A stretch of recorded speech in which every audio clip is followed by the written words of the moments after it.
Mosaic to meet the Roughriders.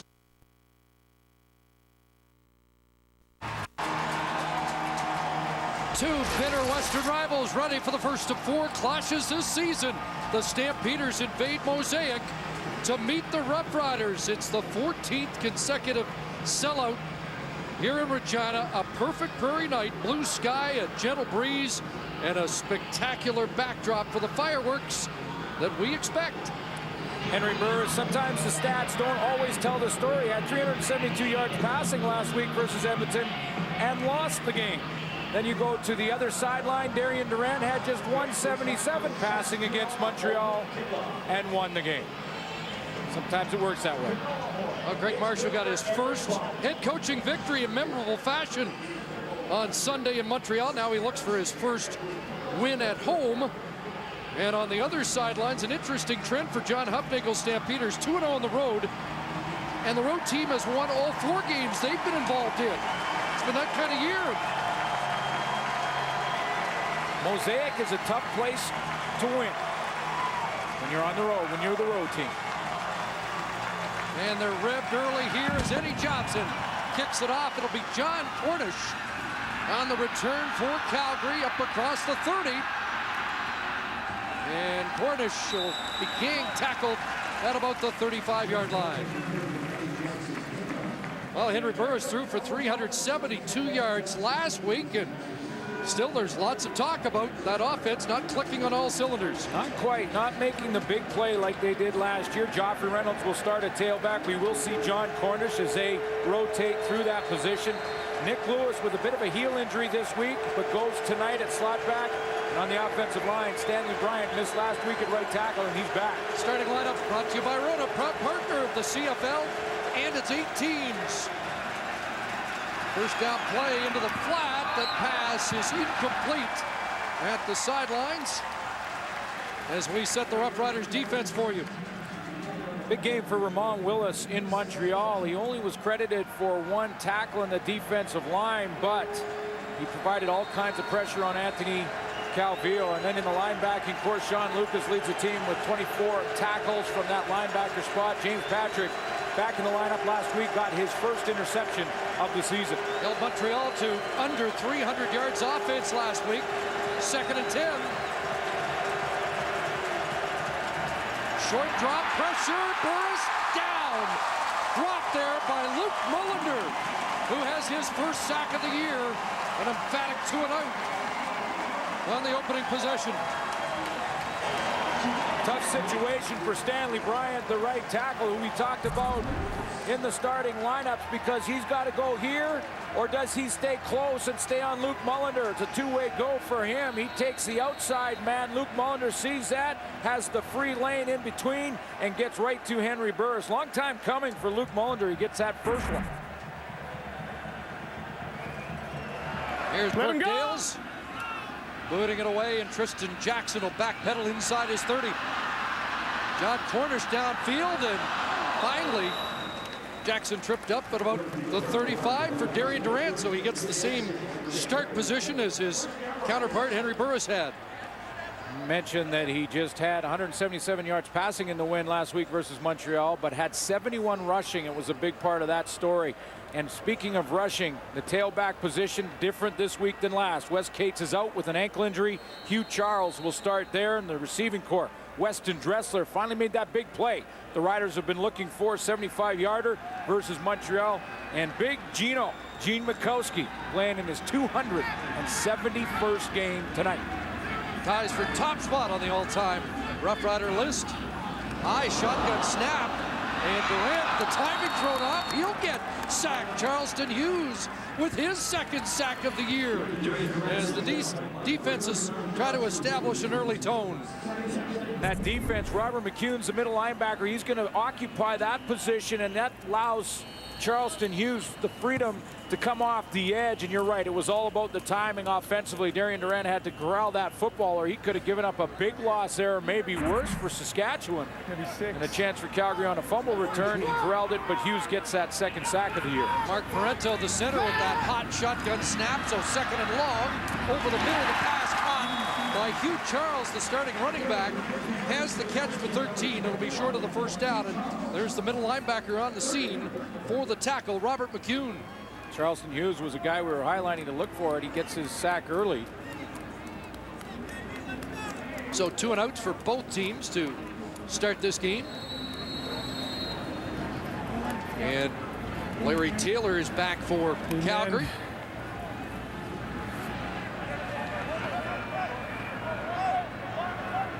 Eddie Johnson to kick it away. Let him go. Good boot. High, and Taylor brought it down at the 23. Corey Hucklack there, and James Patrick with the tackle. We're scoreless early in Regina. First of 4 regular season meetings between these two teams. Calgary won the 3-game regular season set last year. The first game was a 40-20 win, and John Hufnagel's team got kick-started with it, won 7 straight. Into the hands of Joffrey Reynolds. Can they kick-start the running game? Not on that play, as Joffrey Reynolds is wrapped up by Dario Romero. After 4 weeks, he's ranks 5th in the Canadian Football League in rushing. And I talked to Dave Dickinson and tried to ask the question I think a lot of Calgary fans have been asking as to whether or not they'll see more of Joffrey Reynolds and John Cornish in that running game to see balance. He said, you know, I don't really keep track of how many times we're handing the football off. I call the game by feel, but we have to have Reynolds or Cornish involved for that balance. Reynolds to the sidelines. Larry Taylor in that offense. On second down, quarterback draw, and Henry Burris has a first down, taking a page out of last week's Darian Durant playbook. 15 for Burris. It's a very important part of both of these quarterbacks' game is to take off and run certain times. And I think that play was designed to go to Taylor. When he's in there for a specific purpose, but that is covered well by Barron Simpson. So Henry Burris just on the fly sees the middle open up with no middle linebacker, and Simpson vacated and takes off. 15 for Burris, who actually leads the quarterbacks in the league in rushing yardage. There's a pass complete, and quick close by Lance Fraser to drill Kenyon Rambo. You know, the next question Calgary fans have had with this offense is, when is that big play going to happen? When is Romby Bryant or Kenyon Rambo going to break free? Rambo has just a 21-yarder, and Dave Dickinson said they have been very close the last 4 weeks, just missing a throw here or there or running the wrong route at the wrong time. But they feel like at any time this thing could come together. Rambo's longest so far in the season, 21 yards. And just 3 30-plus yard passing plays on the year. Second down on a roll. Burris throwing for the sidelines and almost intercepted. Tristan Jackson, the corner. I think Johnny Forzani here may have saved that interception with a little push in the back on Tristan Jackson as the ball was arriving, because he was in much better position to take that one. And it looked like Burris possibly got caught in between receivers. There were 2 along the rail there right on the sideline, and he threw it in between both of them. Looked like this was right to Tristan Jackson. He had great position, but a little push in the back at the right time from Forzani, and he dropped it. So on third down, Burke Dale's line drive kick, not deep, and there's Jackson trying to spin off the contact, and finally is taken down by Randy Chevrier.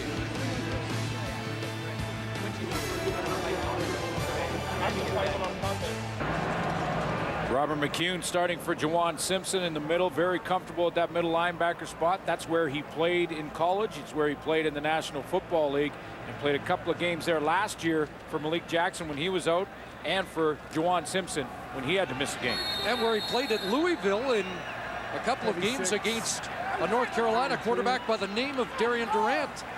142, Niners start at their 18-yard line, and a quick hit to Weston Dressler. Brandon Smith meets him at the 25 and up at the 27-yard line. It's a good first down gain against that Calgary defense. First series of this game, Charleston Hughes off the edge got a Second sack of the season for him. We talked about Robert McCune, the middle linebacker. That's the difference in the front seven. When you look back there and see that. And then you go back to the secondary. Jeff Tisdale, a couple of interceptions, free agent signing in the offseason from Hamilton. 2nd and 1, and there's Hugh Charles, who should have the first down, fumbled in that wild final minute in Calgary on Sunday, and wants to make the most of this opportunity, but also got reminded about ball security this week. Right afterwards, saying that it'll be a mistake that he'll never make again, and it was a little nerve-wracking, I'm sure, for Greg Marshall to get his first win in the books against the Montreal Alouettes. The way that game finished, it was pretty wild. But you're right, Hugh Charles gets his opportunity here, and Greg Marshall is, like everybody else in this province, excited to see what he can do as the starting tailback. Had a couple of starts in 09, 3 touchdowns, and a couple of fumbles in those 2 starts. Out of a double tight end, it's Charles to the right side, and nothing doing there. And that's broken up by Robert McCune and Devon Claybrooks. You know, back in 1995, in the second round of the Canadian College Draft, 23rd overall, Gene Makowski was picked. And 271 games later, he's 1 game away from becoming the all-time leading Rough Rider in that category. Most games played. 77 more than number 27. Yeah, I didn't make the 200 club. 2nd and long. That one up for grabs, and Terrence Nunn can't bring it down. Working against the Sam linebacker, Brandon Isaac. Ball was put where it had to be put. I mean, this was a throw that the one thing that the Saskatchewan Roughriders receivers know they're going to get is a lot of jam, a lot of bump and run coverage, a lot of press coverage on the line of scrimmage. That's what Chris Jones likes to run, and that means that Darian Durant, basically that's the adjustment route to run that straight seam, that straight fade route. The ball was put on the money, and he put it on the ground. So both teams follow first possession 2 and out with 1 first down on their second possession, and another punt. Eddie Johnson high and down to Larry Taylor at the 38. Thought about going outside, but it wasn't there, and he's brought down right at the 40.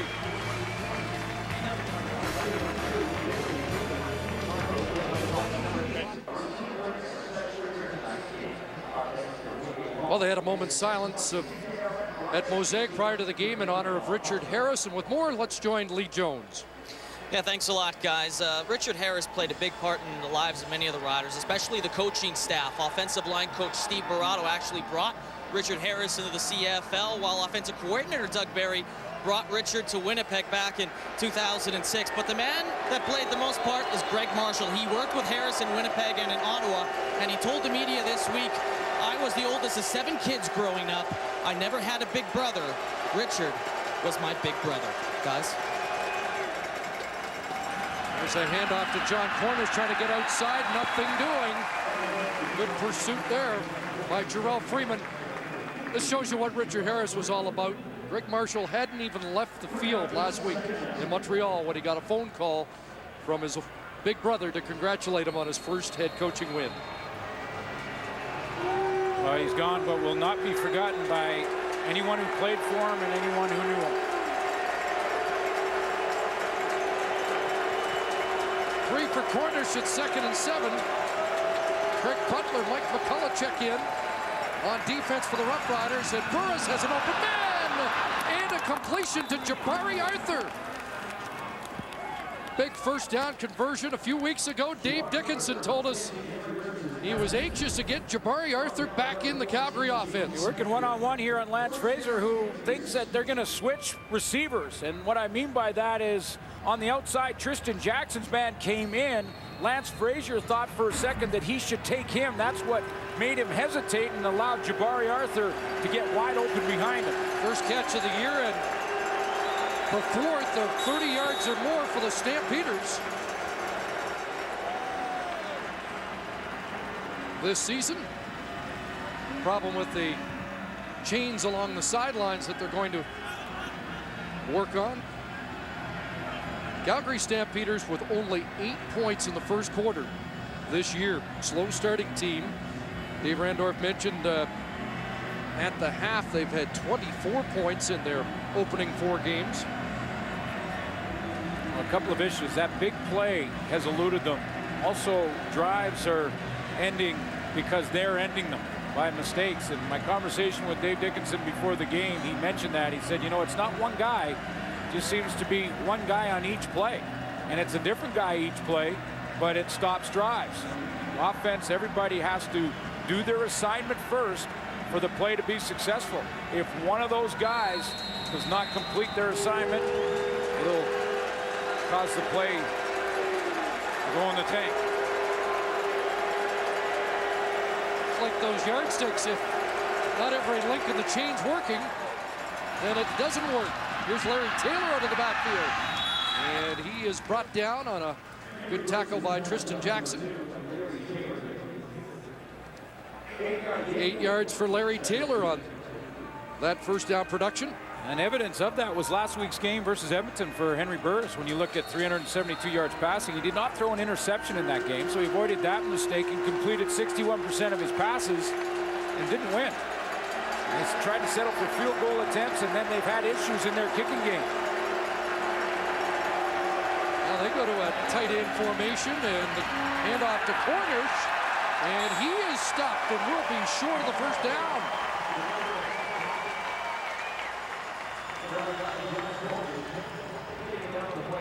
And speaking of that kicking game, it'll bring Rene Paradis out.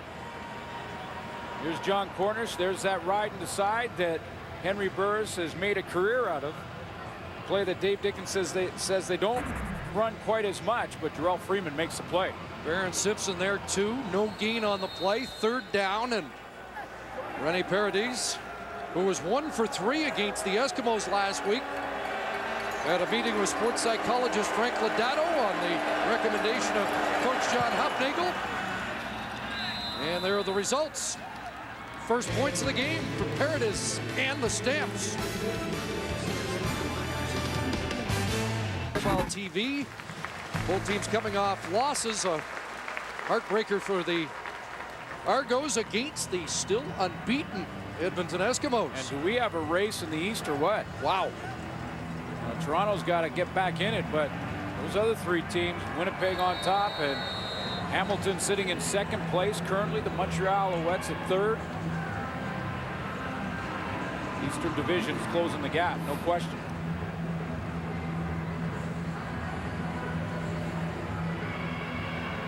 So the Stampeders selected not to gamble on 3rd down. They kick a field goal, have the lead. And there's Tristan Jackson on the return. Up close to the 35-yard line. It's a late flag being thrown on the play.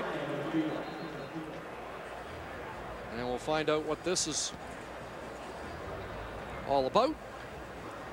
Seemed to come down after the tackle on Tristan Jackson.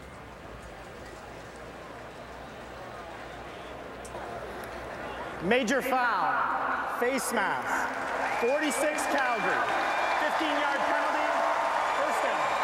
That's Robert McCune.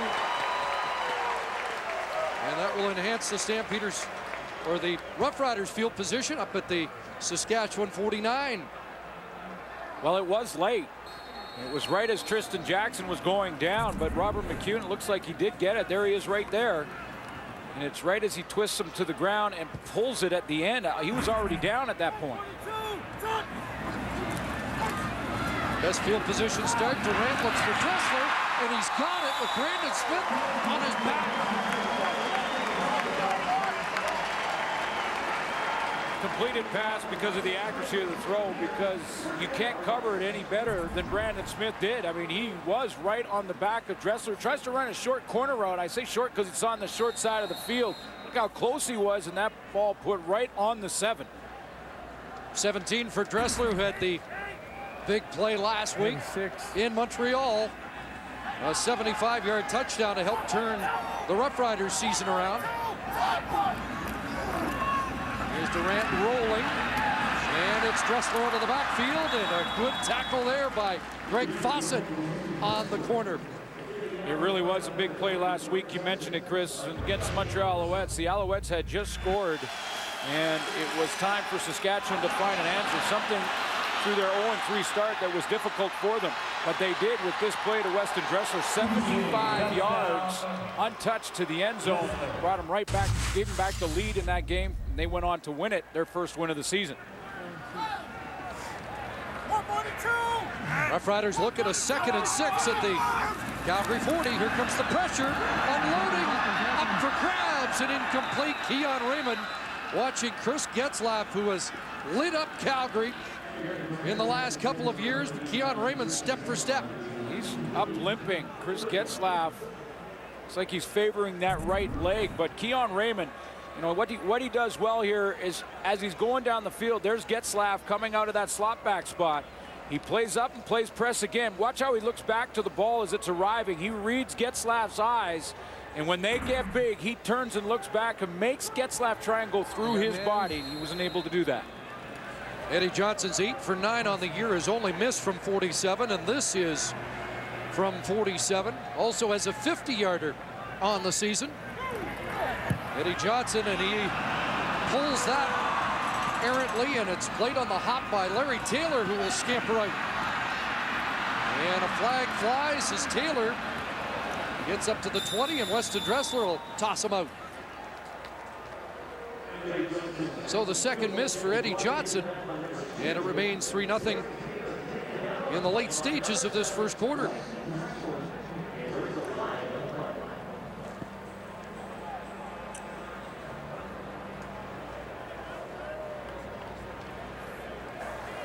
Major foul, face mask. Saskatchewan number 41, 15-yard penalty, first down. Well, that's Ramon Willis. And so both teams have been tagged with a face mask penalty in this first quarter. It was a quick cutback by Larry Taylor, and it caught Ramon Willis off guard. I don't think it was intentional by any means, but Craig Dickinson coaching him up. It's a matchup of the Dickinsons here tonight. It is. Fake to Reynolds, and that pass flies by the ear hole of Kenyon Rambo.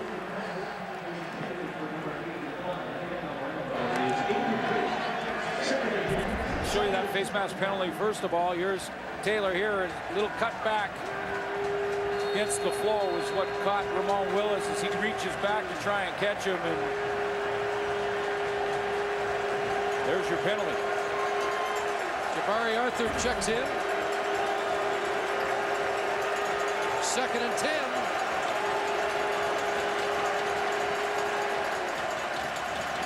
Freeman on the blitz, pass in a flat. Robbie Bryant's got it right at the first down stick with Nick Graham in coverage.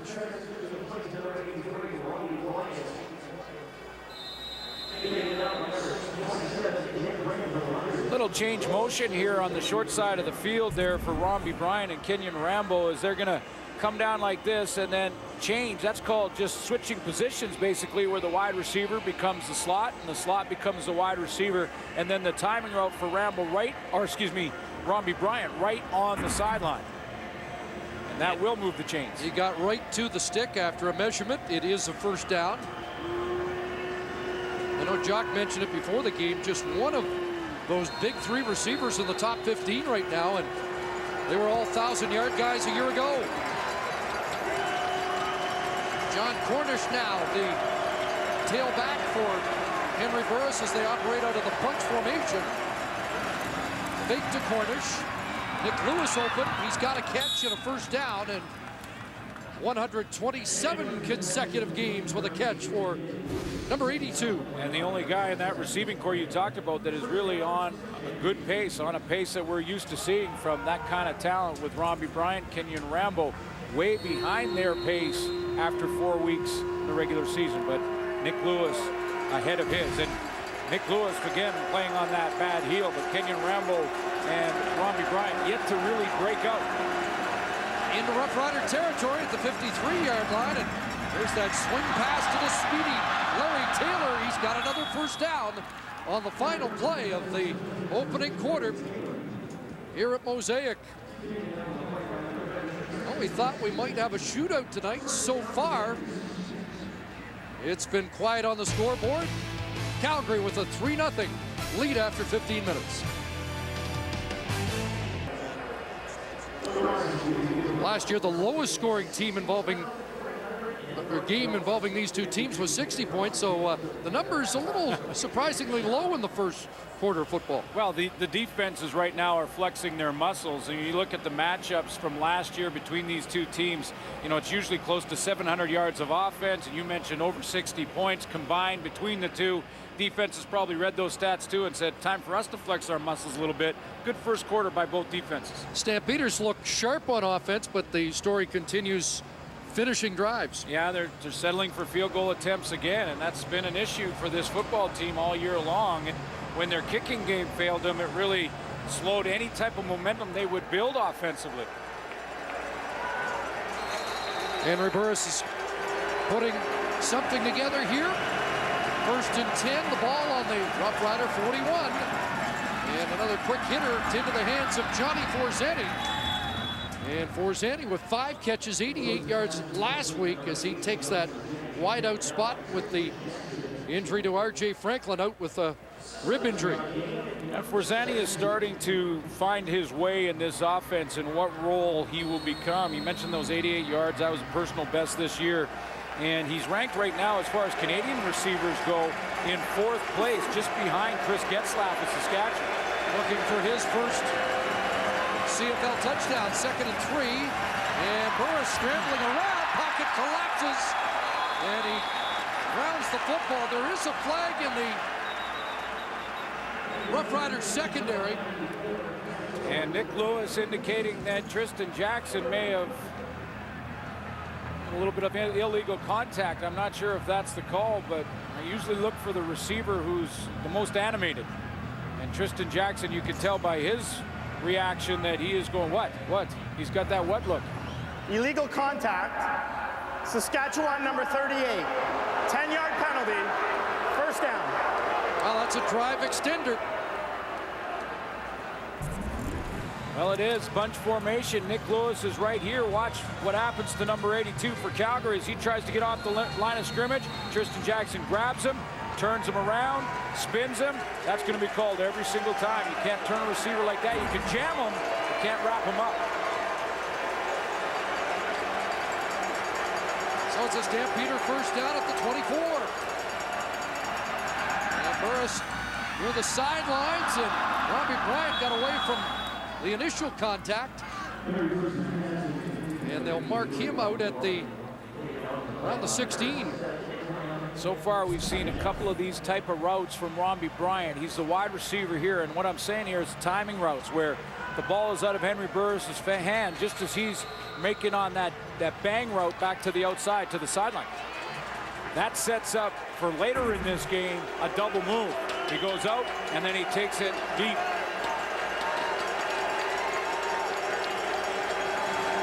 The 8th play of the drive at 2nd and 2. And a handoff inside, and that's Joffrey Reynolds powering his way for a big 1st down, setting up 1st and goal. Joffrey Reynolds in the first game of the season had 12 carries. That was his season high as far as carries go. He has had 57 yards that game, but just a 4.8 yard average, and since then his numbers of carries have dropped. 8 last week versus Edmonton, just 7 versus Winnipeg. Now, John Cornish does rotate through. That was a solid run. So now the Stampeders will try and cap the drive. 1st and goal. Burris running out of time and running with the football to the end zone. An easy touchdown for Henry Burris. 8-yard run.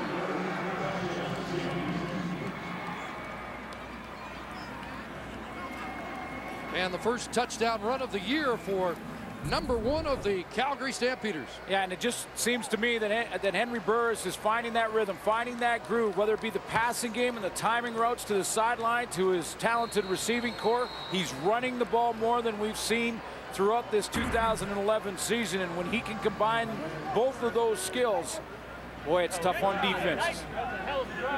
And that was tough on Barron Simpson. Paraday's the extra point, a 9-play, 75-yard drive. 10-0 Stamps. It's a field goal and now a touchdown. You know, for both of these teams, it was a slow first quarter offensively, but I just feel like watching Henry Burris play. It's the first time in the entire season that he looks on his game, both throwing it and taking off, being decisive and running with the football. Looks like everything's operating crisply so far tonight. Not raggedy, as John Huffnagel complained last week. Don't want to be raggedy. No.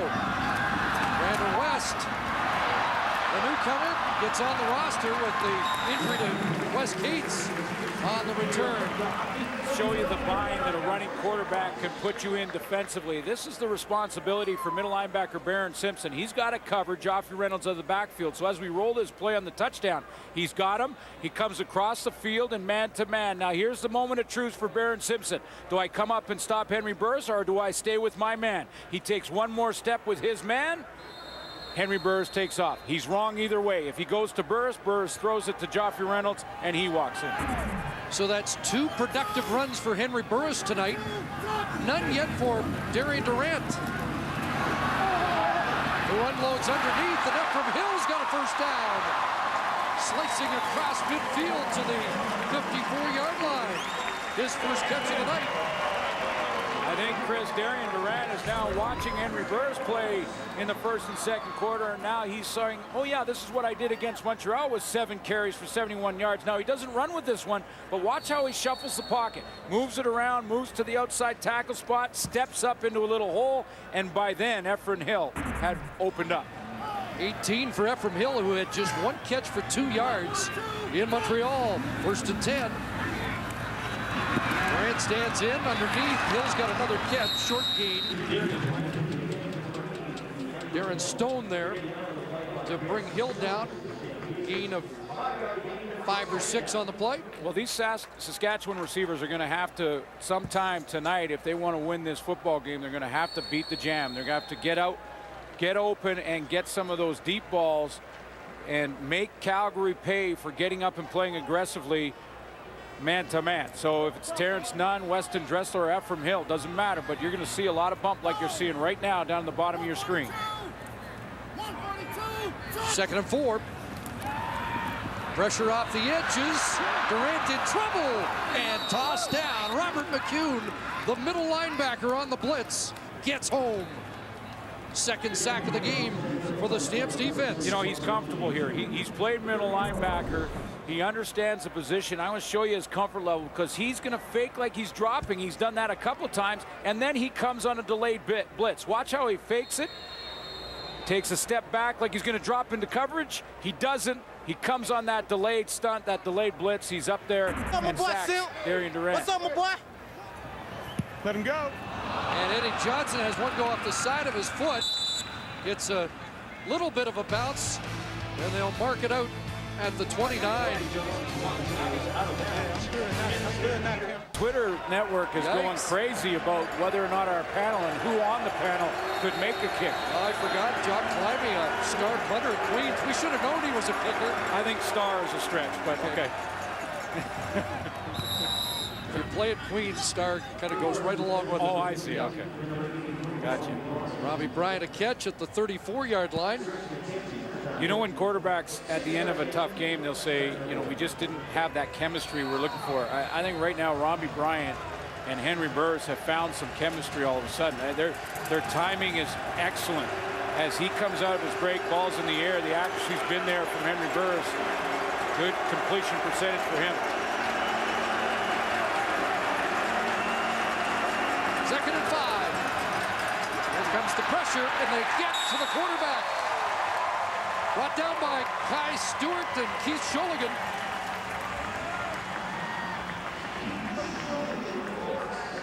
And now the Roughriders have a pair of sacks in the game. Yeah, little stunt, but they're going to put pressure up front. You know, when the quarterback is on, and Henry Burris has been on, the timing good. The way you disrupt that is you start to run pressure. And there's Kai Stewart, as you mentioned, who's going to start out at the end. Then he's going to loop around, and they're going to send 5. that's basically a stunt because it's 5-on-5, but that little changeup was enough to disrupt the offensive line. And Shulligan has his first sack of the year. Good boot by Dales. Brandon West back at his 30 and straight ahead. Good return across midfield. Down the sidelines and finally out inside the 30. Well, Brandon West had a great preseason, and he just rubs 50 yards after a 48-yard kick. Think you know your CFL football? We'll play the TSN Predictor and predict the outcome of CFL matchups for your chance to become a monthly TSN Predictor. Plus, just for playing, you could win the ultimate Grey Cup getaway. Get in the game today at tsn.ca/predictor. Longest punt return for the Roughriders this year had been 12 yards. Brandon West just ripped off 50 and sets up Darian Durant first down at the Stampeders 33. Double tight end formation. Big to Charles and opens Neil Hughes. Down inside the 10. Dropped by Brandon Isaac. But the fullback has a big play on offense for the Roughriders. Let's go back to that return first and watch the key block on it from Matthew Goulet, the special teams player coming down here on Sean Main. Gets his head on the right side, opens up a huge running lane for Brandon West. That sets up that 50-yarder and puts Saskatchewan in the field position they are in now. And now a big play by Neil Hughes, who is the forgotten man at tight end. Second catch of the year for Hughes. And now first and goal from the 9. Big to Dressler, straight ahead. Darian Durant, touchdown. Well, if Henry Burris can do it, Darian Durant says I can too.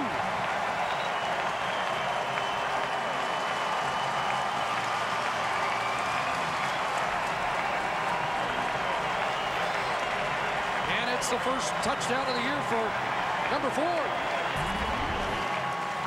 Big void in the middle. They bring Weston Dressler into the backfield, and he's going to be the play-action man to get to the perimeter. Hugh Charles had vacated. He had gone out and lined up at wide receiver, so a different formation causes Calgary's defense to hesitate.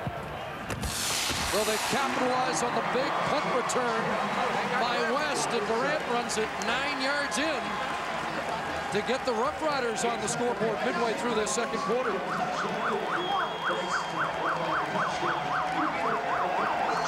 Take a look at that formation and exactly how Darian Durant saw that there was no middle linebacker and that he may be able to fake it here to Dressler and take it up the middle. That's Hugh Charles right here and the linebacker out there with them. So that takes one of the possible tacklers on a quarterback draw like this out of the box, out of that middle. And once he's gone, he fakes it to Dressler there. He knows he's going to have a void until he gets to the secondary and he gets to that goal line first. No middle linebacker. He's out there covering a running back. So before Darian Durant even snaps the football, he's saying to himself, I got no middle linebacker. No big Robert McCune in there.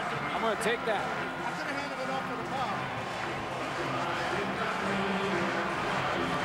Both quarterbacks with a rushing touchdown. Well, the offense is starting to get untracked. So you.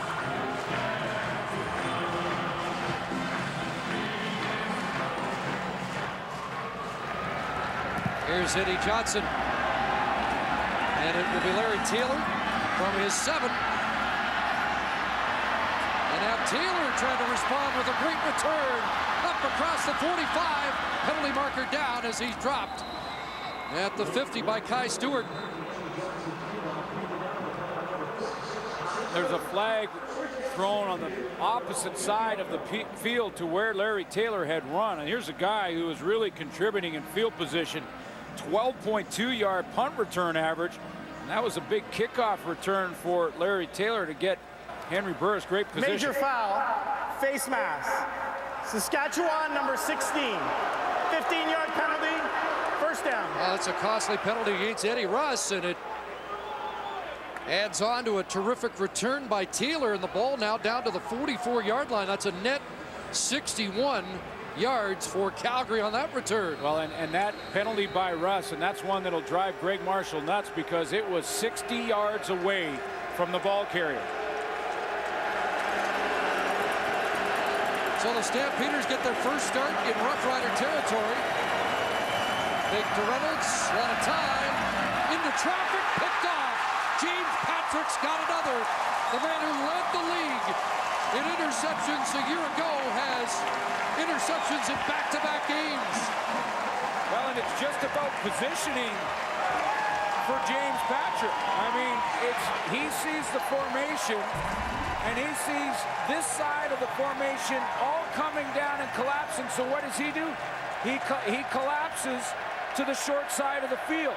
So by position, he is now in the right area of the field, that if something like this should happen, a tip ball, something bounces around, you're in right position to get it. That's film study to get to where you need to be.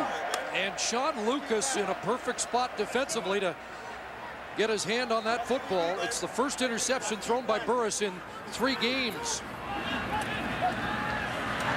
And Durant back to work. He's got Terrence, none! Sent head over heels by the corner, Greg Fawcett. And he was the flying nun at the end of that play. Yes, he was. The nickname he picked up in New England, I believe, as he comes all the way across on this crosser. And let's take a look at this hit. Up and over. Greg Fawcett, low pad level.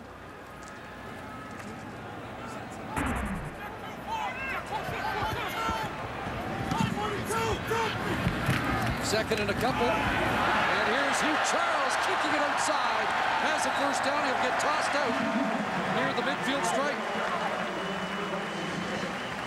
Probably not as powerful as Wes Cates, but got that explosive speed. Let me show you what I was talking about with Patrick, who's right here. Watch where he lines up to the field. He sees all the receivers for Calgary moving there, so the wide side is now shortened, and he can go back into the boundary. So just by position, he is in the right spot. He reads the offensive formation. He sees those wide receivers coming in and shortening the field for him, so he goes and plays the play. He had a couple of interceptions in a game last year, both in the end zone against Henry Burris. First down. But they're trying to set up the screen, and that one was slow developing, and it ends up incomplete. It looked like Hugh Charles got caught up in the mix, and they were trying to get the ball to Hugh Charles. But he got caught up in that linebacking core and then that D-line area right in the mesh point and couldn't get out there in time.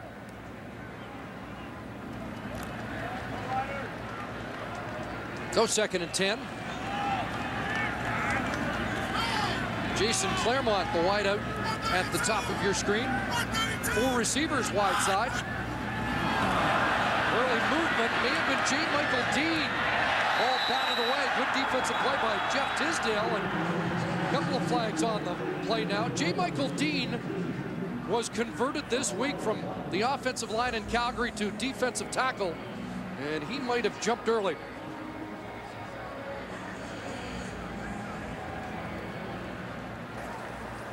Offside. Calgary. 5-yard penalty. Repeat, second down. There's the man who previously was right guard for the Stampeders in the first 2 weeks.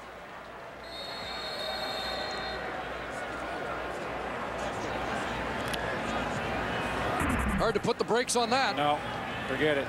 Not even with parachutes behind you, you're going to break that one. 6'5", 320. The Hinton, Alberta product out of Michigan State. Second and 5. And over the middle, they want Dressler incomplete. Looked like Dressler had a step on Brandon Smith, but the ball not on target. I just really enjoy watching this Calgary defense because they play so aggressively in the secondary. They're going to make Saskatchewan work for it. Look at Tisdale right up on the line of scrimmage. Look at this, right across the board. The only guy that's given a little room is that wide side, and you can do that on the wide side because the ball takes longer to get out there. But they're going to be up in your face, so Saskatchewan needs to get open and wants to get open on Chris Jones' defense. They're going to have to work at it. Big time. Last kick for Eddie Johnson, 28 yards. This is better. A lot of hang time. Larry Taylor will let it bounce into the end zone. Good play by Taylor. And now Eddie Johnson almost got there. Wow. The punter doesn't have to give up yards, and he nearly picked Larry Taylor's pocket. Yeah, he almost got there. But I know the flags have been thrown, but they're only thrown because they just saw the other color.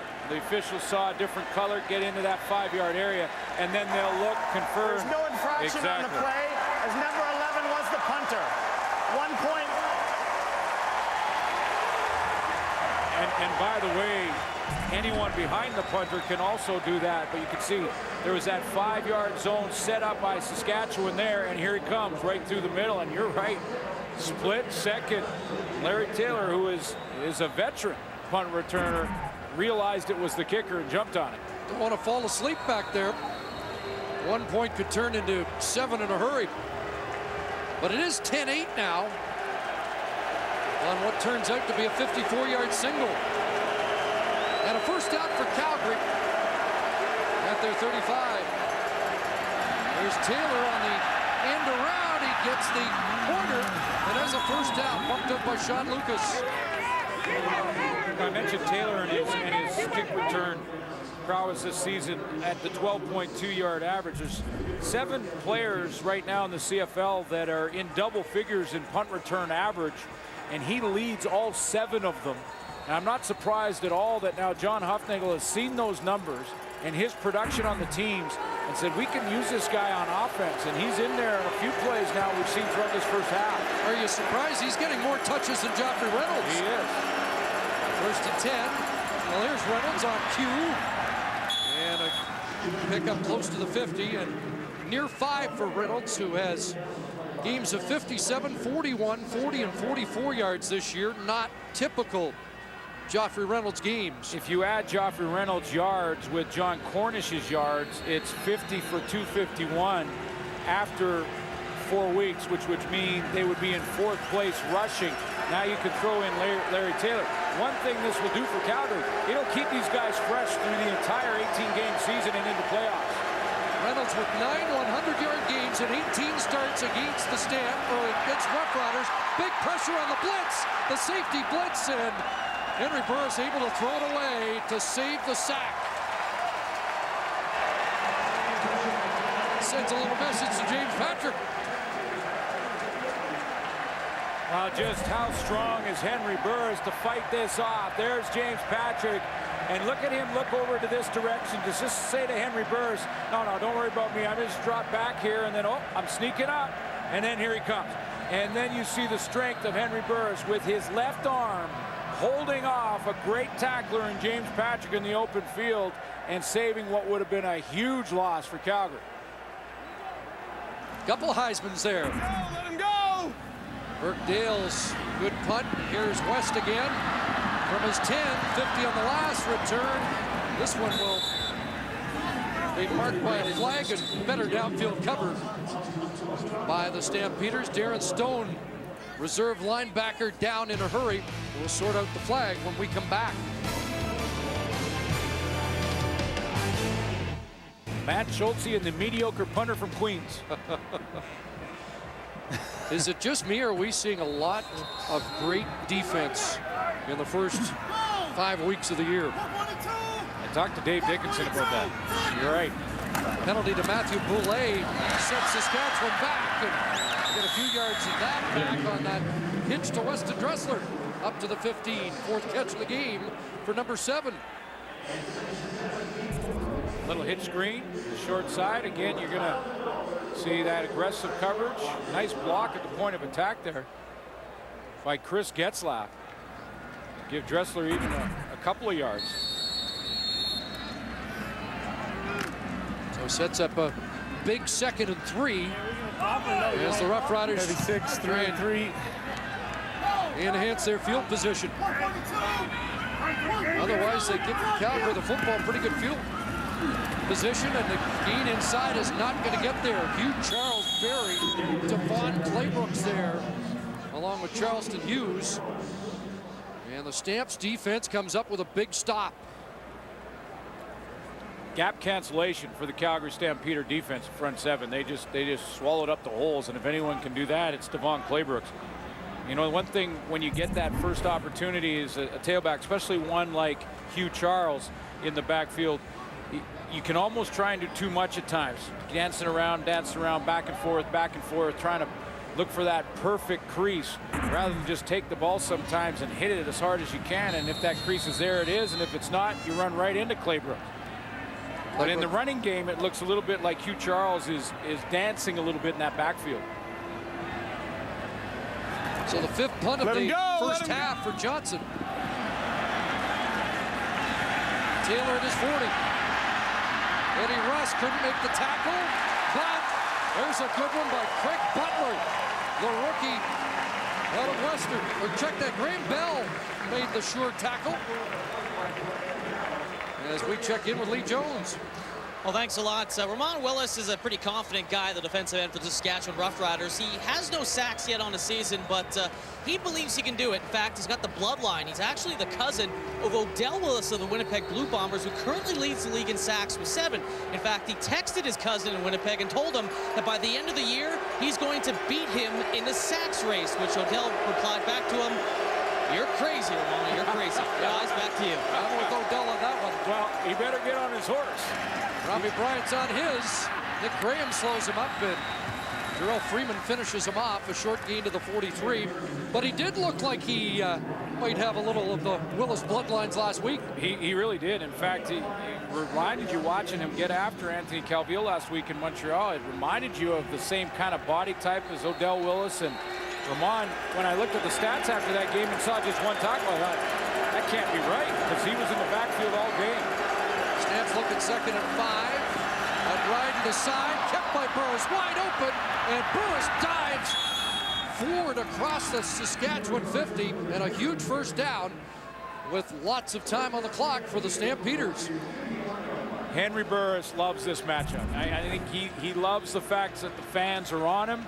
He plays very good football here at Mosaic since coming back, and he is caught dead to rights by that same guy, Ramon Willis, in the backfield, and makes a great move to get around him. Now to the hands of Forzani, and he's brought down immediately. A great tackle there off the corner came Tristan Jackson. But I think, Chris, this is, to me, by far the best game I've seen Henry Burris play as far as his composure. He's running the ball well with 39 yards, as long as being 16 for that touchdown. And I think the ball has been on the money, on spot for him. He's had that accuracy come back. Averaging 30 yards rushing a game coming in, so above that in the first half. 2nd and 10. Here comes the heat. Steps up, wants Rambo, and broken up. Nick Graham there. Late arriving, but just in time. You know, he was a little late, Chris, but he was late by design. And what I mean by that is Nick Graham had Rambo down the field. He did have a step on him on this double move, but he's waiting to read Rambo's eyes. And as soon as Rambo looks like he knows the ball's coming, that's when he closes, and that's when he turns. It was a great read as he just played it with composure until the ball arrived. Don't give up a play, Trish. So here in the final minute, Burke Dales with a big boot. Tristan Jackson will come out of the end zone and get nailed. Randy Chevrier, the long snapper. Yeah, I'm not sure about the decision to run it out. I know the time on the clock indicates you don't want to give up one. Well, you got to save the point in the final 35 I think seconds. you got to save the point. You're right. I think that's the first time in 6 years you've said that. We'll mark that one for future reference, as the Rough Riders will run out the clock, or attempt to. Yeah, that's what I'm saying. You gotta make sure you can run it out. That became a bit of an adventure last week in Montreal before all was said and done. And you, Charles, will want to cover that football. And did he ever? He had both arms and one of his legs wrapped around the ball there.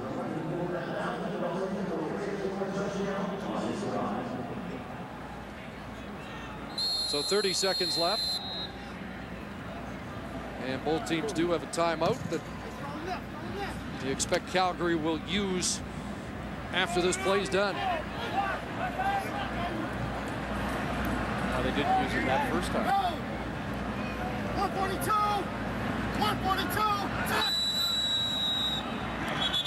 And there's the time count. That would be the 7th time count violation against Saskatchewan this year, which is tops in the league.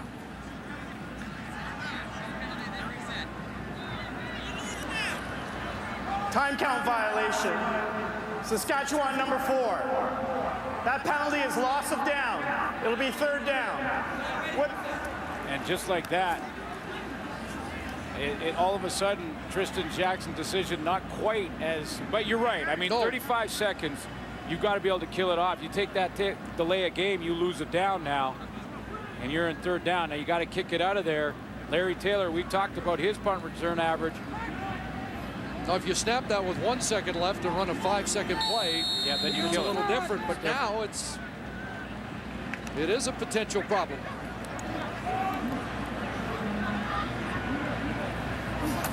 Low snap.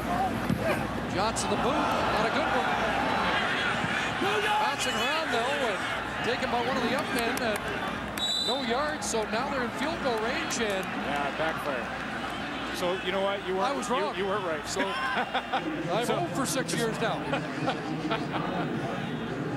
No, and you know what? By design, you're absolutely at 35 seconds. You save the point, come out of the end zone. You're right there, and just don't get the delay of game penalty. You get a play there. You can run it down. No yards. Saskatchewan number 22. That penalty is declined. 1st down. So the return was just as long, and with 1 second on the clock, they'll have a chance to try a 45-yard field goal for Rennie Paradis. And now if you're Tristan Jackson and he misses, you take it out. I think we can safely say that. We're in agreement. And now the Riders will ice Paradis. Didn't think they'd have a chance to use their timeout in this final minute, but this one to give Paradis something to think about, especially after, as we mentioned last week, missing from 37 and 35 yards. And what they worked with him this week, and the sports psychologist did with him this week, is just his breathing. To get in the moment, take a couple of deep breaths before you go ahead and kick these kicks, and then just swing through it like you would a golf swing. I mean a good golf swing, not like my golf swing. 6 for 9 on the year. Replacing the injured Rob Maver. And Frank Lodato, who is the sports psychologist for the Stanley Cup champions, knows what he's doing, and Rennie Paradis does as well. Final play, 1st half, and John Hupnagle's team take a 5-point lead. Beautiful prairie sunset as we welcome you back to Regina. 5-point Calgary lead. Let's head back to the sidelines. Lee Jones with Hugh Charles. Hugh, the Stamps have done a good job of containing the rushing attack. What do you guys have to do in the 2nd half to get it going again? Yeah, they're not doing anything different than we've studied. Just got to be more patient, and so I can run the ball up the middle. You had a couple chances a couple of years ago to start, but what does this mean for you to get the chance to show this team what you can do as a starter? You know, this is a big chance. You know, I had a lot of butterflies coming into this game, but I've been here before, so I just got to go out and do what I've done in the past and, you know, make a name for myself. Good luck in the 2nd half. Well, can Darian Durant get this offense moving more impressively in the 2nd half? 272 passing yards in the last 2 weeks, and it was a relatively quiet passing 1st half. I think with these two quarterbacks and the way they've played throughout their careers, I mean, you look at their completion percentage pretty good. Low numbers as far as yardage goes, but that rushing yard total. Last week, Henry Burris did not get the running game going, and Darian Durant did. Burris is getting it going tonight. It's been successful and opening up some inside running lanes. I talked about Hugh Charles there wanting to be patient and get some runs going up that middle. If Darian Durant can get outside on the perimeter with the run, that'll open up middle lanes. Second half underway. Brandon West fielding the kickoff, and West breaks the tackle. And about 10 extra yards on a good second effort. Ends up a 23-yard return for Hugh Charles back up tonight. And Darian Durant goes back to work. Yeah, just 9 yards, 71 yards rushing last week, 7 carries. That's a 10-yard average. And when your defensive line has to widen for a quarterback on the perimeter, then the inside lanes are a little bit easier to hit. That was from a week ago in Montreal.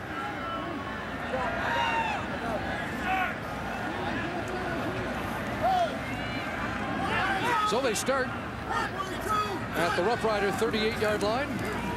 And it's a big hole for Hugh Charles. That's the explosive one. And now a foot race and a late flag. Flag well after the initial first down. Let's see how much will be brought back. Sideline interview with Hugh Charles, and what did he say? He said, I just have to be a little patient. Be a little bit patient when I get the ball and I can hit up the middle. Holding, number 80, Saskatchewan. After a yard per gain, it'll be a 10-yard penalty.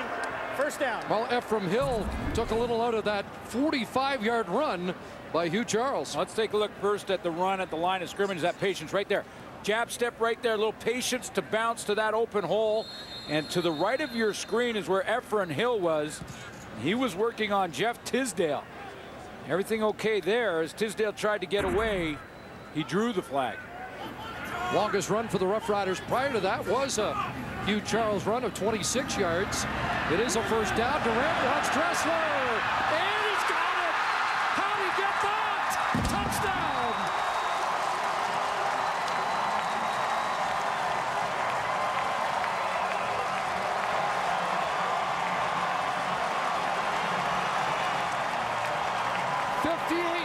Off the fingertips of a defender. And the Roughriders have their first lead of the game.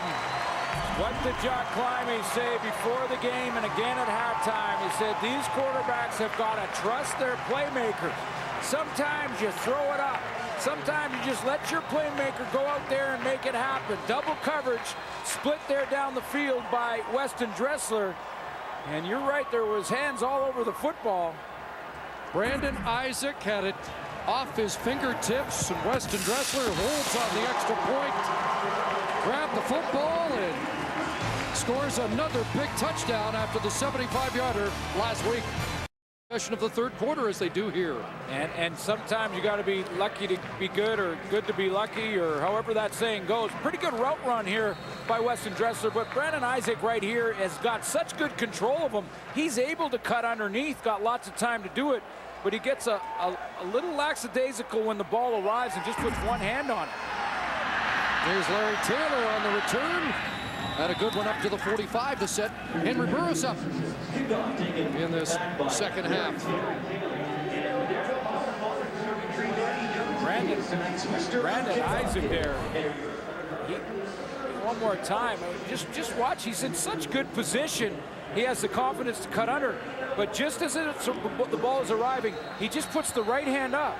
If he puts both hands up, he intercepts that pass easily.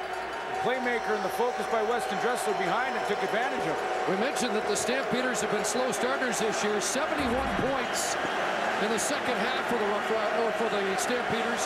Only 24 in the first half. Long out, and Forzani can't bring that in.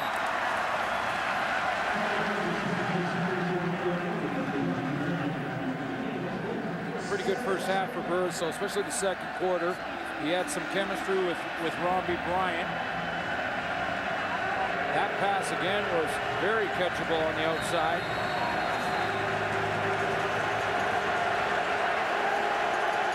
And now the Rough Rider fans feel it. 2nd and 10.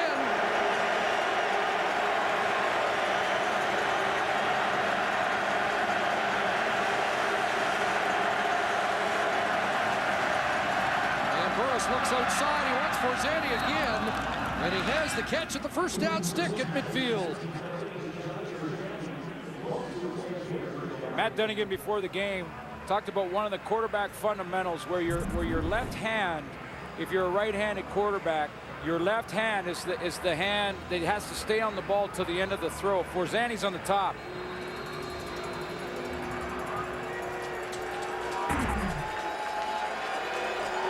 On the money, a 10-yard pickup. First down at midfield. Joffrey Reynolds will try that right side. Jarrell Freeman there to bring him down quickly. Freeman with 7 tackles last week in Montreal, becoming a force as he was at the end of last season. Let me show you again that fundamental that Matt Dunnigan was talking about with Burrs. And it's the left hand. He's a right-handed quarterback. So see how he's got both hands on the ball until just when he's ready to release it. That gives him that great control. And Dunnigan talked about the importance of that. And Burrs had slipped away from that in the first 3 games of the season and was just holding in his right hand loose. Now he's getting back to those fundamentals. 2 yards for Reynolds. It's 2nd and 8. 3-man rush again for the Roughriders. Underneath an errant throw. Incomplete, intended for Nick Lewis. Yeah, and I'm not so sure that Burrs there just felt the timing was off. He waited a little long to throw that wide side out to Nick Lewis, and because of it, he decided to throw it right into the carpet. Yeah, just take a look. I mean, the fundamentals are there again. He's got that left hand on the ball, goes to pump it, and then I think when that extended as far as it did, and you throw a wide side out that's not on time, often it's going the other way. Yeah, Sean Lucas, Lance Frazier, both in the area. Tristan Jackson has dropped deep, and Burke Dales will try and pin them. Line drive, couple hops, and here's Jackson taken down immediately. Great downfield cover on the play by Charleston Hughes.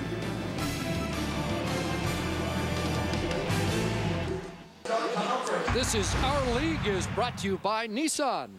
Tonight we take you on a tour of the Green and White Lounge here at Mosaic Stadium. It was built back in the early 80s as a premium area for local businesses and Rider fans to enjoy some food and adult beverage or two before the game.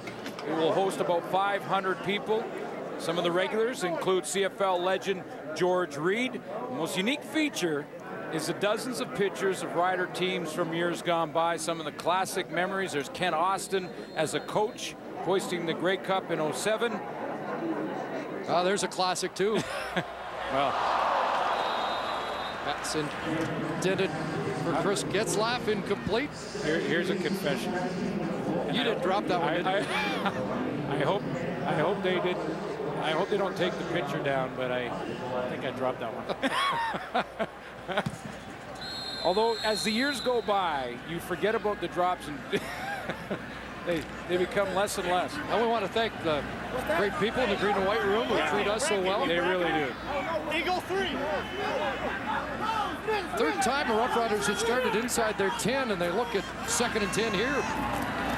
3-man Calgary rush, 2-man rush. Durant on the move, and that one almost intercepted. Brandon Isaac was there again. The pass intended for Terrence Nunn. Boy, and this time he got both hands on it, but it was a tougher catch to make, and it looks like he's injured himself, putting not much pressure on that left leg.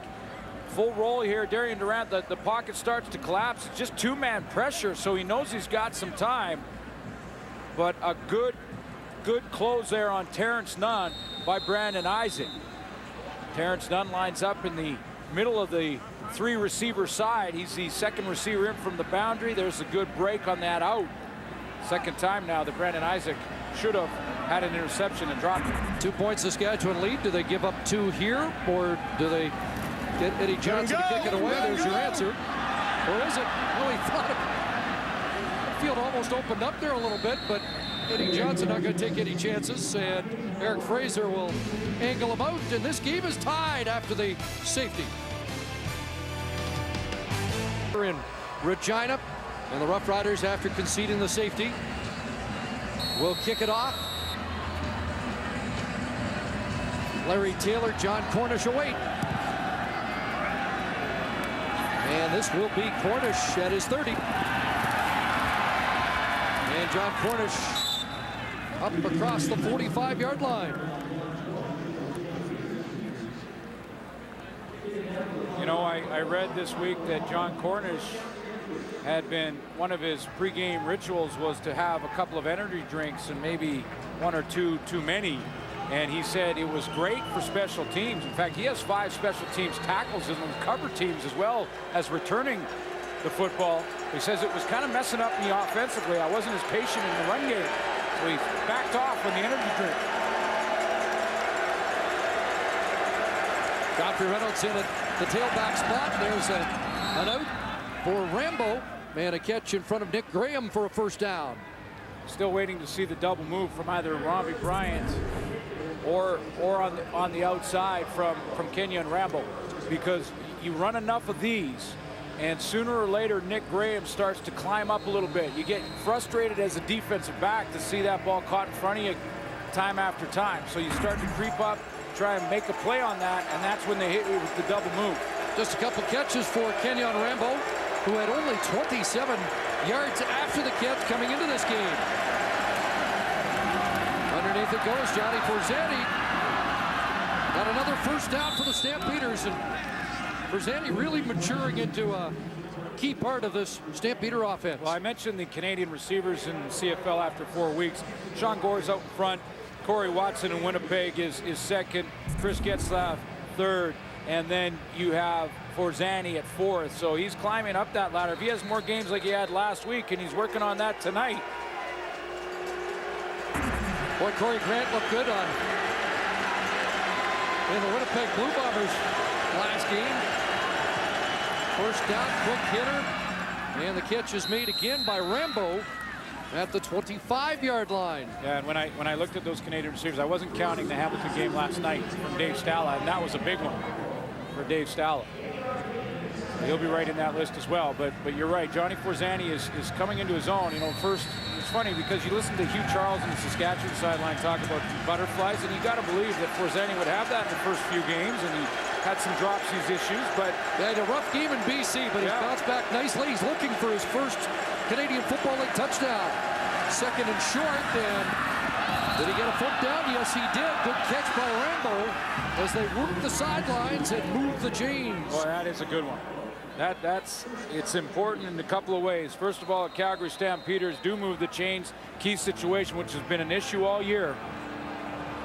But this ball was thrown outside, and watch again as he runs this out, thrown right to the sideline, so Nick Graham can't close, and he gets that left foot just inbounds. And it was very close, in fact. Well, let's take another look. The fans here, you can hear, think he was out. And maybe he was. There is some incriminating evidence there, and the challenge flag has been dropped. Dario Romero is down on the field, and that has given Greg Marshall a little bit more time. He got his spotters upstairs to look at those replays, as the fans did at home. And you're right, I think he was on the straight. And if overturned, it would mean 3rd and 3 for Calgary. Saskatchewan is challenging the ruling of a completed pass. We'll review the play. And from that first look, overturn the play. Because it looked like that first foot down was on the white stripe. Here's the wider look. Tougher to get perspective here as to that left toe. But that was enough to tweak the Saskatchewan coaching staff. But here you go. Take another look here.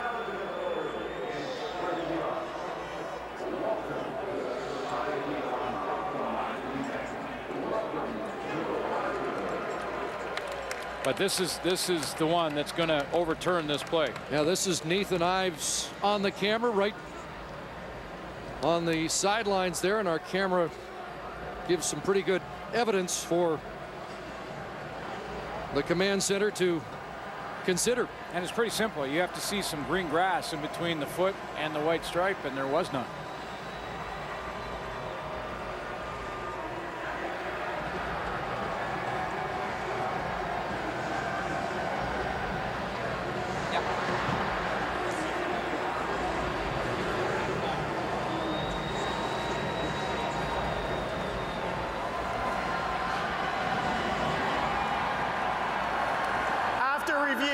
The ruling is an incomplete pass. It'll be third down. So that negates the catch and makes it 3rd and 2.5. And the 13th man will help take some credit because he made a lot of noise when that replay first went up on the scoreboard. Well, and it did, but with Dario Romero down, and you could see it's pretty clear that his foot is over the white stripe. Still a great catch, but his foot just out of bounds. But with Dario Romero down, it bought Greg Marshall a couple more seconds. Romero off to the sidelines. Paredes trying to make it a 3-for-3 night from 32 yards out. And he's got another, and he gives Calgary the lead. They get 3 after the overturned call on what looked like a pretty good drive being put together by Henry Burris and John Hufnagel's offense. So the 4th lead change of the night. Calgary's back on top. And a chance for us to check our sack tally, brought to you by Purelator, tackling hunger across Canada. Check. And again, hats off to the folks in Calgary for last week on their tackle hunger efforts that collected over 100,000 pounds of food. 2 for Calgary tonight, 2 for Saskatchewan tonight. So dead heat there. They got to pick it up. Bottom of that race. Winnipeg. Wow. Is that a good D-line or what? Good defense, top to bottom. So it's a 3-point lead for the Stampeders.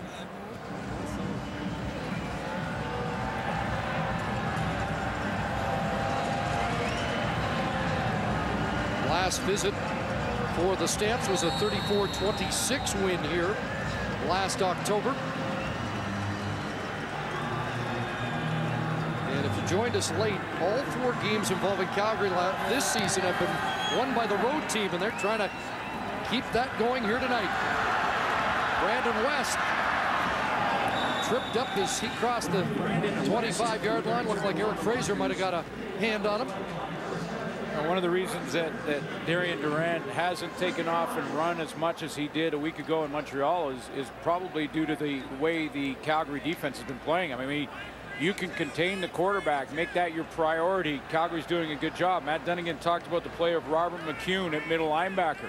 He's flying around and taking care of the interior of that defense or offensive line, and then the ends off the edge are making sure that Durant can't escape.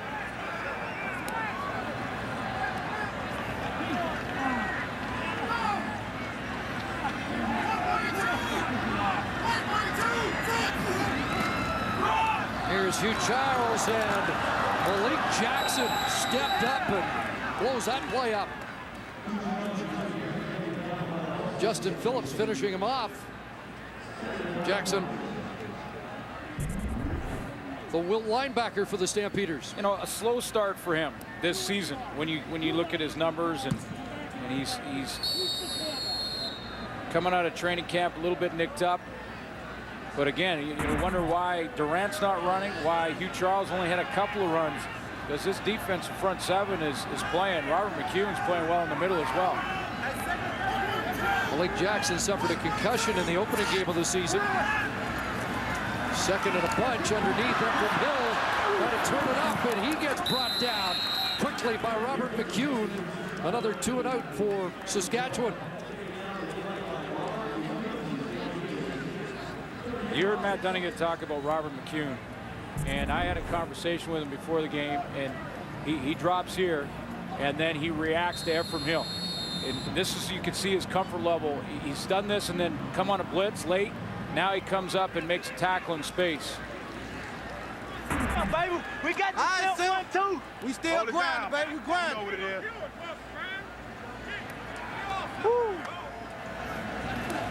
Low snap to Eddie Johnson.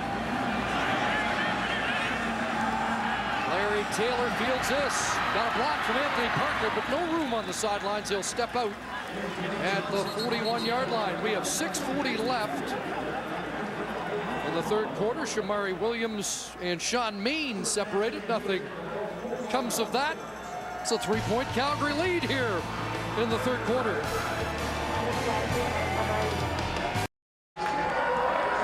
Henry Burris, always the focus of attention when he returns to Regina, and this is quite a story that Lee Jones will tell. Yeah, Henry Burris is no stranger to getting booed in Mosaic Stadium, but he'll have one fan cheering for him, and that'll be Dawn Dwyer, a 53-year-old from Saskatchewan.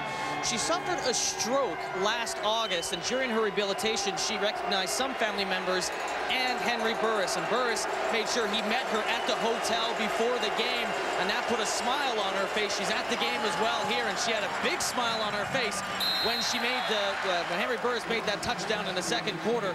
And just a quick note, guys, it's dear to Henry Burris's heart, considering that he lost his father-in-law earlier this year to a stroke. Guys. And Henry Burris still showed up at a kids sport luncheon here in Regina after the passing of his father, and he's still got a special place in his heart for Regina, even though the welcome mat isn't quite as generous as it used to be. Well, they'll make it tough on him, but he loves this matchup and he loves the rivalry. Looking at a 2nd and 10 here. Has some time over the middle. Nick Lewis wide open and dropped at the 25. Biggest play for Calgary in the second half, as Nick Lewis moves the Stampeders into scoring range. Go, Stamps, go! Nick Lewis, the inside receiver, just going to go straight down the seam, right down the hash marks, and a perfect throw from Henry Burris, who waits. He's got good protection up front, just 4-man pressure allows Nick Lewis to get into that second level. And again, watch the left hand and the protection of Henry Burris. Watch the left hand. On the ball, on the ball, on the ball, on the ball. Let it go. 43 yards to Lewis. Now in the hands of Joffrey Reynolds. And he is stacked up just inside the 25-yard line. It's weird to think for a quarterback that the left hand is important as well, but it helps to guide it, like Matt Dunnigan talked about. And if anyone knows anything about those mechanics and the fundamentals, it's him. And Burris has got them back. A big throw down the seam to Nick Lewis. We'll see if he can return to this game, because he had that heel issue and he got up limping. There he is. Joffrey Reynolds, 5 carries, 20 yards on the night. And now 62 yards away from 9,000 in his 8-year career. Big 2nd and long coming up. And Burris looking for Rambo, and that's incomplete as Rambo was jostling with Nick Graham. You know, usually at the corner, you're going to take the inside away, trying to protect that easier throw. But Nick Graham jumped to the outside shoulder of Kenyon Rambo, and the only way he could have known that at this part of the field is that Rambo is going to run the corner is through film study, is through the week of preparation. A little bit of a grab he gets away with. Look him on that outside shoulder. He's got to know that he's running the corner, because if Rambo takes it to the post, where does he run into? He runs into James Patrick. Bounce back night for Rennie Paredes. And it was a bounce back night till that miss.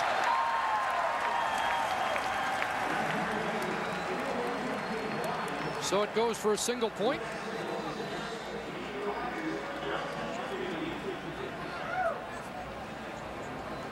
And you know, when you talk about this rivalry, I know Henry Burris loves it, but he's not the only one. Well, we talked to Nick Lewis about it. Everybody gets a little extra charge for this matchup. Intense. The crowd's into it. The players are very emotional on the field. A lot of things going, and you just got to get pumped up to the maximum to be ready to handle all the adversity in the stadium and just be ready to go. Well, that defense for Calgary's been ready since the Weston Dressler touchdown, a couple of 2-and-outs for Saskatchewan, but it changes here as Chris Getzlaff has a catch up to the 50-yard line. And 15 for Getzlaff. Biggest game you mentioned earlier on, Chris, the biggest game Chris Getzlaff's career has been against the Calgary Stampeders, when back in October he had 5 for 201 yards. A couple of touchdowns in that one. Suits, we've noticed a trend over the last couple of games for the Roughriders. Effective on first down, but very poor second down production. A little more on that in a moment. Look at first down here. Durant has some time. Looking for Dressler again, and incomplete. Light coverage there by Brandon Smith. And here's your second down situation, and for Darian Durant, it's second and long. Well, there it is. Last week they averaged 12 yards first down, 10 tonight, but on second down, not much getting done. And if you're getting 12 yards on first down, then you're in first down again. So you're okay there. But it's a second down situation and second and long specific. Ran 27 second down plays for 65 yards last week. Calgary's offside here, so it's a free play. And Durant on a roll, wants to go downfield, and nobody read it for the Roughriders, and it's a long incompletion. But again, Calgary was offside. Looked like Charleston Hughes. Tight coverage down the field. Weston Dressler was on this side of the field, so was Ephraim Hill. And they couldn't shake the coverage from the Calgary secondary.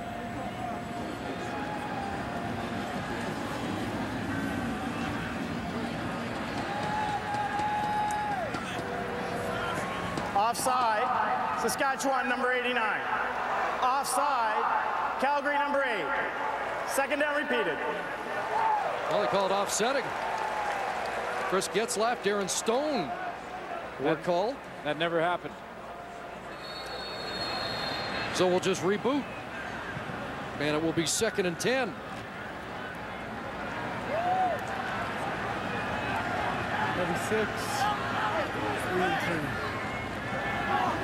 Riders trailing by 4 here. Under 3 minutes left, third quarter. Durant, a lot of steamboats. Anybody home? Now throws, and Jason Claremont unable to bring it in, but a late hit's going to get called on Kevin Dixon.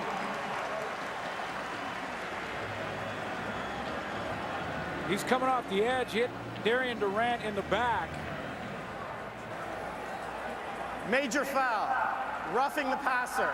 Calgary, 15-yard penalty, first down. Penalties that drive coaches nuts because it extends drives. He's a stand-up position coming off the backside.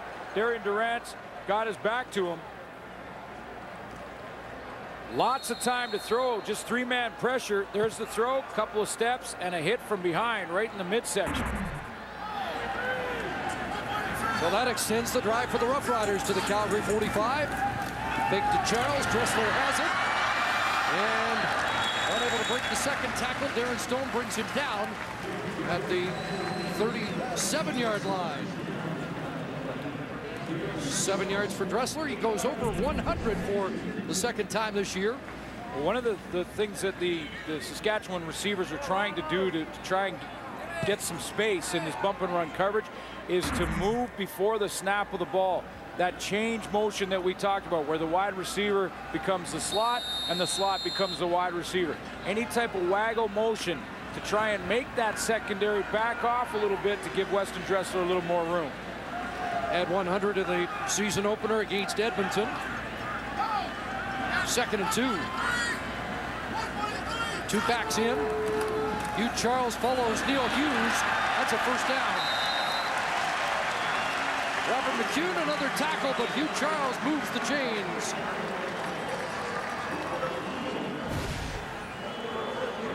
And you know, another guy who's had some big games against the Calgary Stampeders when they've had to get those big plays, it's been Weston Dressler against the Calgary Stampeders. 17,300 in just 3 games. Boy, they've taken their turns, though, Ryan. Or Chris Getzlaff's had some big games. He had a 200-yard game last year. Andy Fantuz over 200 in a game.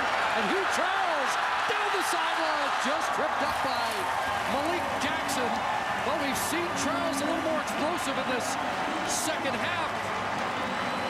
As he told Lee Jones, trying to make the most of this opportunity. Well, he's got Patrick Neufeld in there playing like a fullback right here, and then Dan Goodspeed gets the edge for him because that's what he does. He gets outside with his speed, but if he doesn't get the block by Dan Goodspeed up front, he doesn't have that corner.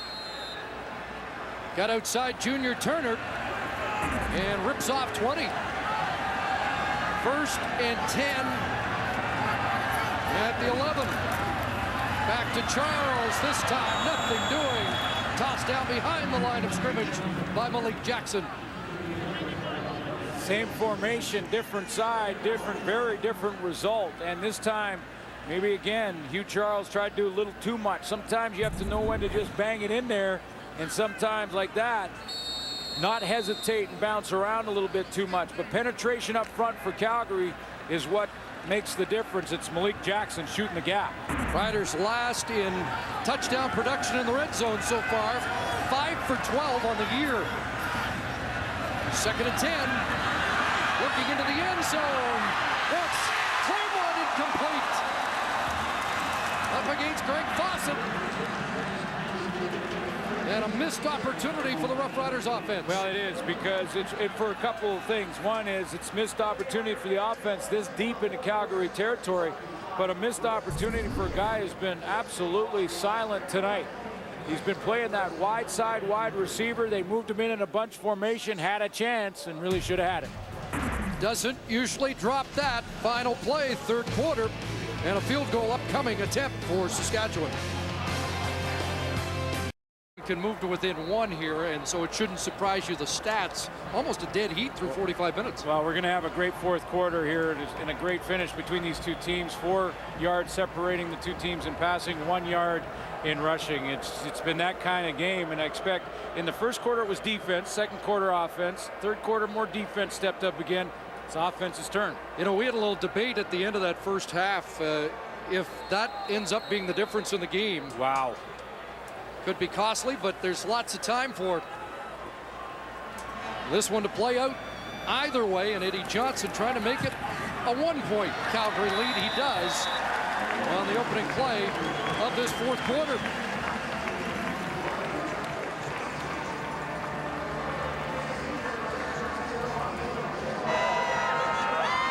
Well, the boys of summer are back, and they're hungry. Shark Week begins tomorrow. 9 o'clock on Discovery Channel. I saw one eat a rocking chair once. Like, some of those guys can play defense. That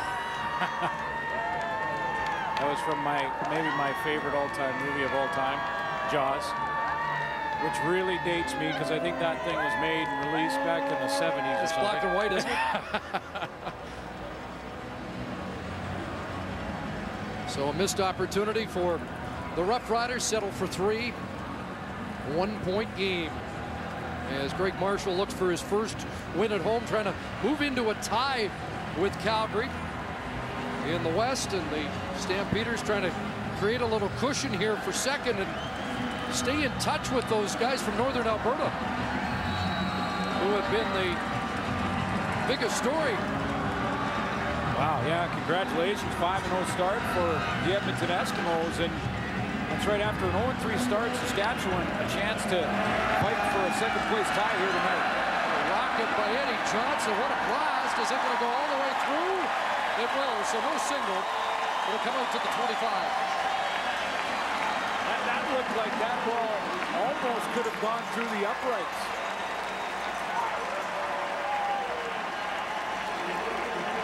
I think it landed somewhere in Moose Jaw.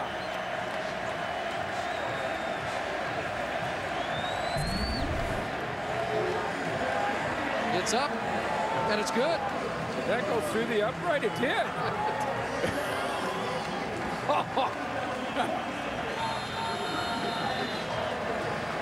75 yards away from the upright, and it went through.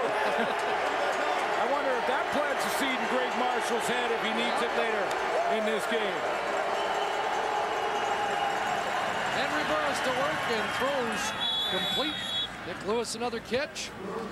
Now it's one thing when you're kicking off and you can take a longer run at a ball like that, but wow, I think I've seen that. Nick Lewis using his leverage, outside leverage there to just a little turnout. And you know, there's really not much of a breeze here. Not at Mosaic tonight. There are some days where that might not surprise you, but really no breeze here right now on a comfortable night, unless you're down in the trenches. Little dump pass out for Larry Taylor. And Taylor's got the first down, drilled out at the 38-yard line. That's excellent execution on a play that there are so many times we see even veteran quarterbacks try and get a little greedy on plays like this. They have the guy out in the backfield that they want right here in Larry Taylor, and he's open, but you have to give it to him quickly. Burris does it. Play action, bang, out of his hands, and it moves the chains. Sometimes you see him get greedy, look down the field a little bit more, now it extends the play, and Taylor's no longer available. You know, I know that's a high percentage play, but it's surprising they have just refused to go to the running backs on second and short tonight. Those guys usually automatic. Here's Joffrey Reynolds on first down, and nothing doing. Taken down by Ramon Willis. Just beyond the 40-yard line. Rookie defensive left tackle out of Penn State, Gerald Cadigan's got to get out there and get on his horse. Chris Schultz will tell you that. When you're the lead blocker on a play like this for Joffrey Reynolds, one thing you got to do is go find someone and attack. Don't get in his way, because that's what he did. He basically made Joffrey Reynolds try and run around his big tackle, and that allowed the defense to rally. I was really surprised to see today that Gerald Cadigan's the only rookie starting offensive lineman in the whole league. Second to the bunch. Burris gets away for a minute, and now taken down. Dario Romero, Jarrell Freeman stop the Calgary quarterback. And Jarrell Freeman is the key to it. Dario Romero, because of his positioning, is inside. He's in the interior of that defensive line. It would have been easy there for Freeman to get caught inside with him too. There's Romero there. There's Jarrell Freeman. Now watch how Freeman quickly jumps to make sure Burris can't get out and around the edge. He's going to just sit there and spy Burris. Now inside out comes Romero, and you see how Jarrell Freeman got outside so he could sandwich him in between he and Dario Romero. It's a different defense that gave up 30 points plus in each of the first 3 games. No return there as Tristan Jackson taken down. Darren Stone there in a hurry, and Jackson slow to get up. 242 net yards offense against a Calgary team that hasn't given up more than 333 in a game this year. They've been stout. There's a pass, incomplete, intended for Getzlaff, who usually saves his best games for Calgary. 7 of his 13 regular season touchdowns against the Stamps. You know, and Rider fans may be wondering why Darian Durant didn't put this one closer to the inside of the field there and make it a little bit easier on Getzlaff. But if he does that, he gives Keon Raymond a chance to catch up, because Raymond was right on his outside shoulder in perfect position. He had to put the ball there. Claremont a drop in the end zone. That one that Getzlaff has made before, but not here. 2nd and 10. Their Fraser safety blitz. Durant in trouble, and Charleston Hughes has his 2nd sack of the game.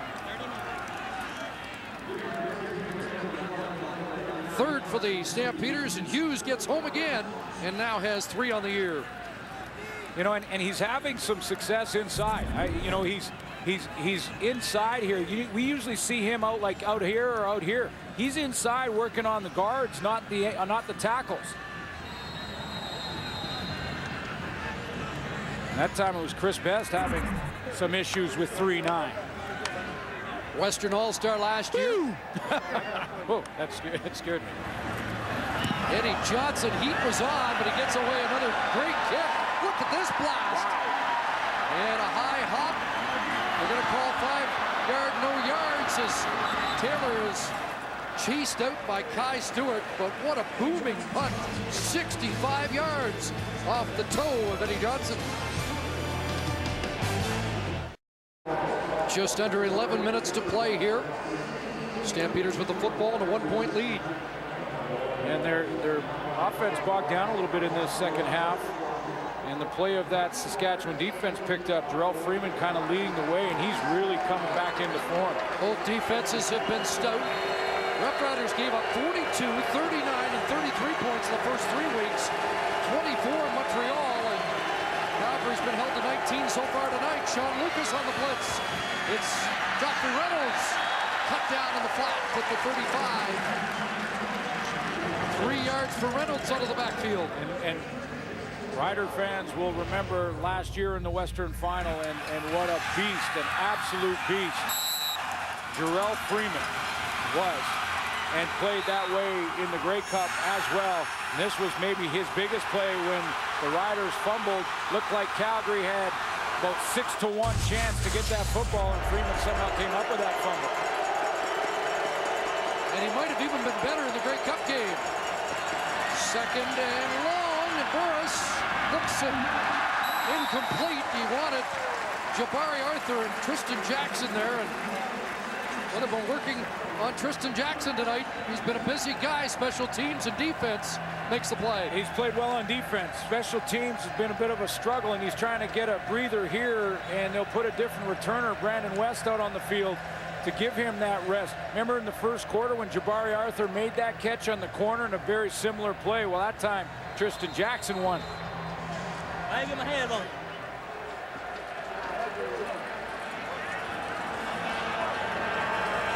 So Burkdale's to punt, and Brandon West is on to replace Tristan Jackson. Across the 35 and dropped at the 39-yard line. Tim St. Pierre, the former Eskimo, there for a special team tackle.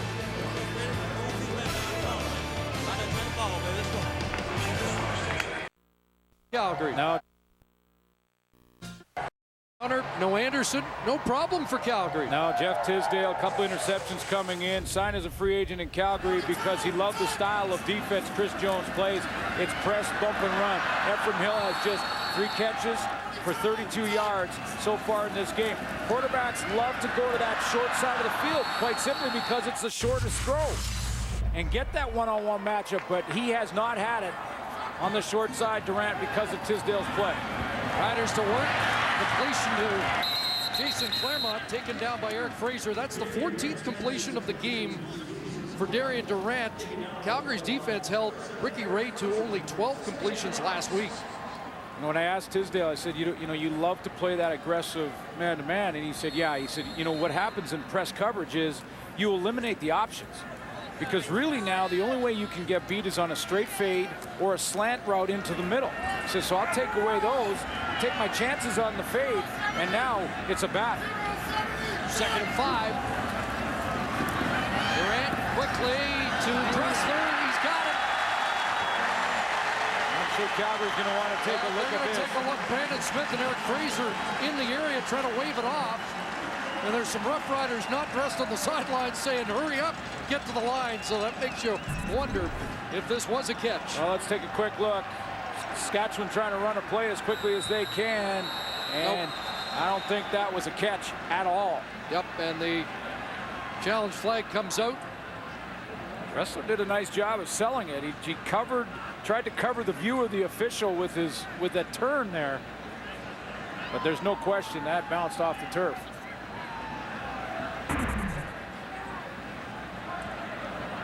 So the Stampeders had one taken away earlier on a challenge when Kenyon Rambo stepped out.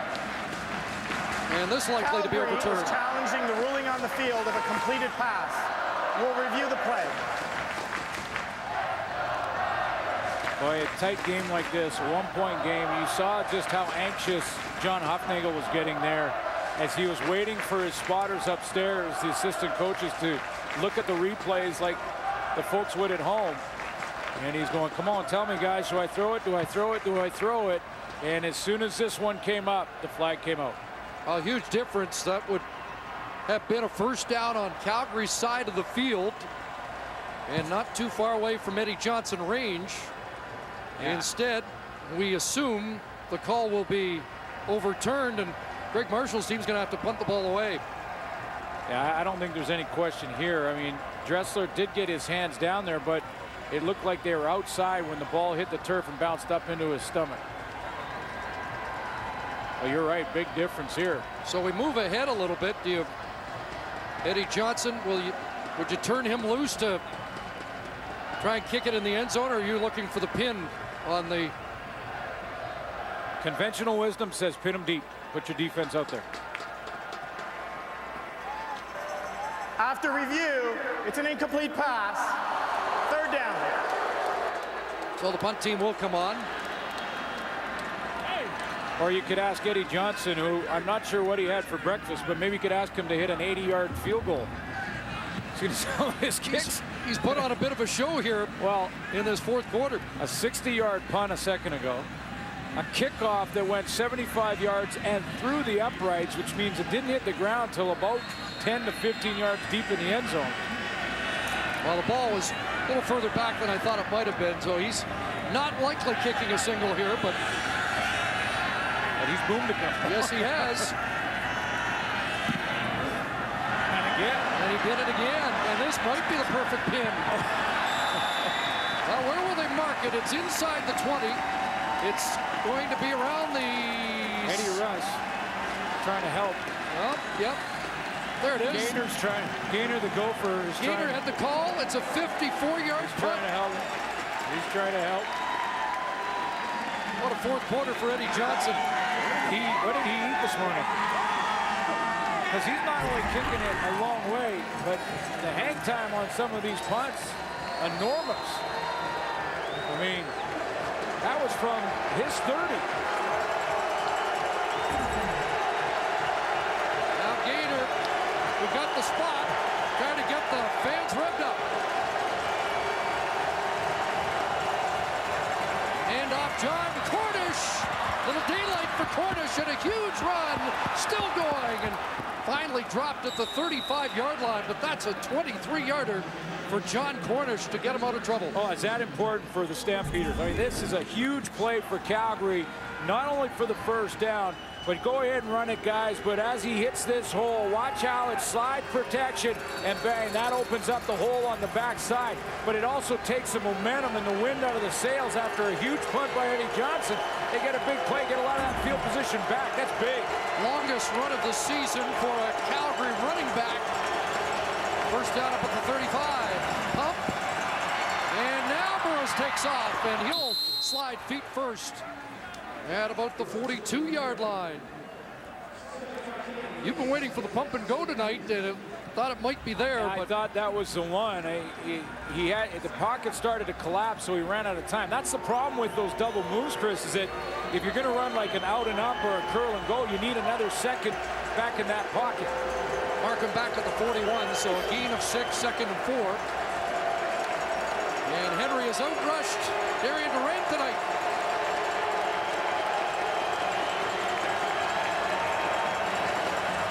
Fake to Reynolds in the flat. Nick Lewis, a first down grab.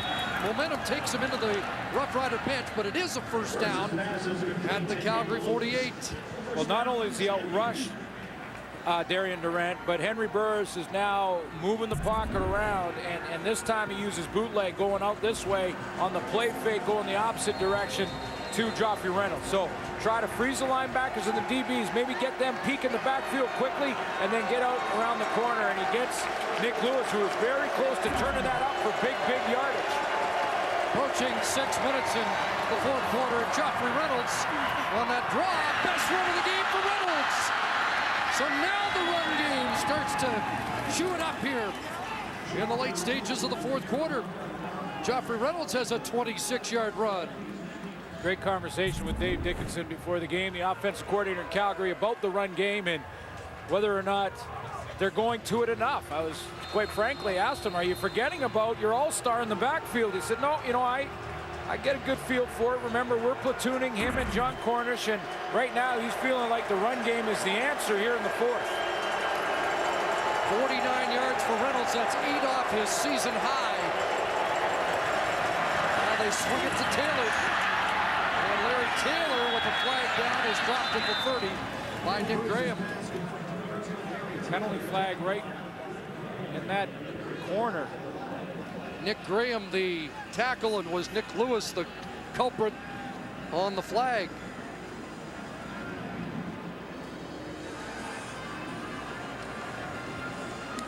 Nick Lewis was trying to block Chris McKenzie. Illegal block. Calgary number 82. 10-yard penalty. Repeat first down.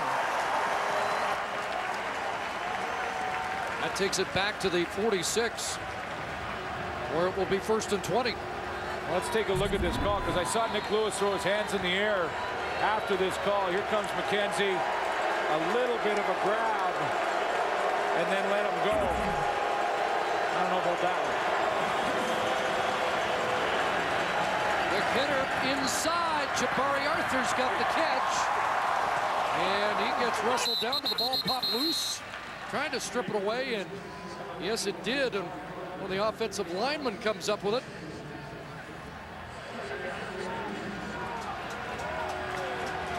It gets Henry Burris into a manageable situation now. I mean, he's still greater than 10, second and long. It looked like Freeman's getting around the football again.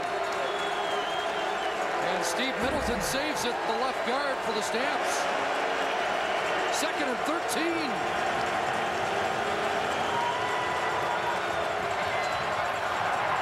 Burris steps up, and in trouble. Freeman got him, and now he's down.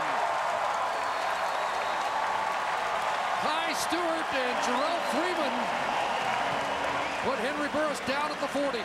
He gets the matchup on Joffrey Reynolds. It's up to Reynolds now to try and block a guy. We showed you when he's on his form, when he's on his game, and he's healthy, he can be an absolute beast. Was last year, and this time Jarrell Freeman, he's going to get that matchup with Joffrey Reynolds. He's got to try and step out and block him, and watch this pass rush. Up around the corner, he tries to cut him, stays on his feet, great balance, good speed and acceleration, gets hit again by his own guy, and still makes the tackle. So a big field goal attempt upcoming for Paredes, who missed his last one. This from 47 out. And it is right through the middle. Big kick for Rene Paredes. And John Huffnagel's team back up by 4. 4:10 to go. And now the Roughriders need a touchdown. A touchdown, or if they or go a couple field goals. Exactly. If they go into hurry up now and be very as efficient as they can be. Perfect hold there by Brad Sinopoli. But if the Riders can be efficient, get their hurry up going here, 2 field goals is a possibility too, but they'll need a stop in between from their defense. They need some offense. 6 second half possessions, 4 2-and-outs for Darian Durant's crew. Here comes pressure, gets it away quickly, and it's brought down by Claremont, but the leg cut out from underneath him by Keon Raymond. Well, full credit to the wily veterans. I mean, 10 years in the league, and Jason Claremont, he just showed you that he might not be quite as effective as he was in his prime, but he'll still lay it on the line for his teammates because he completely exposed himself on that one. He had to go up and get that. Durant goes over 200 yards in the game for the first time in 3 starts. And the Roughriders look at 2nd and 3. Couple of backs, first man through, Neil Hughes, and he's got the first down.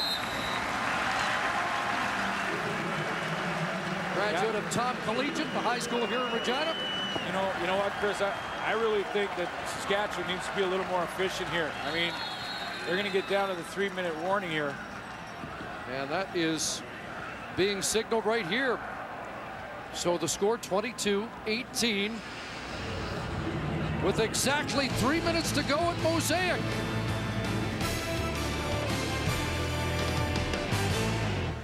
Calgary Stampeders. Defense is playing well tonight. Lots of stories around the story. Calgary trying to go to 3-0 on the road, and the Roughriders trying to avoid 0-3 at home. First down, Durant looking downfield, and just out of the reach of Chris Getzlaff. They haven't been able to spring him tonight.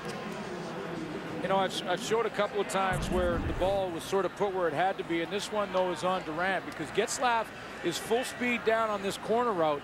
And if Durant puts a little more air on it, and it just allows him to kind of run under it, that was on a rope, and he just did not have a chance to get there. Well, that secondary, ranked number 2 in the league in pass defense, has been just about airtight tonight. 2nd and 10.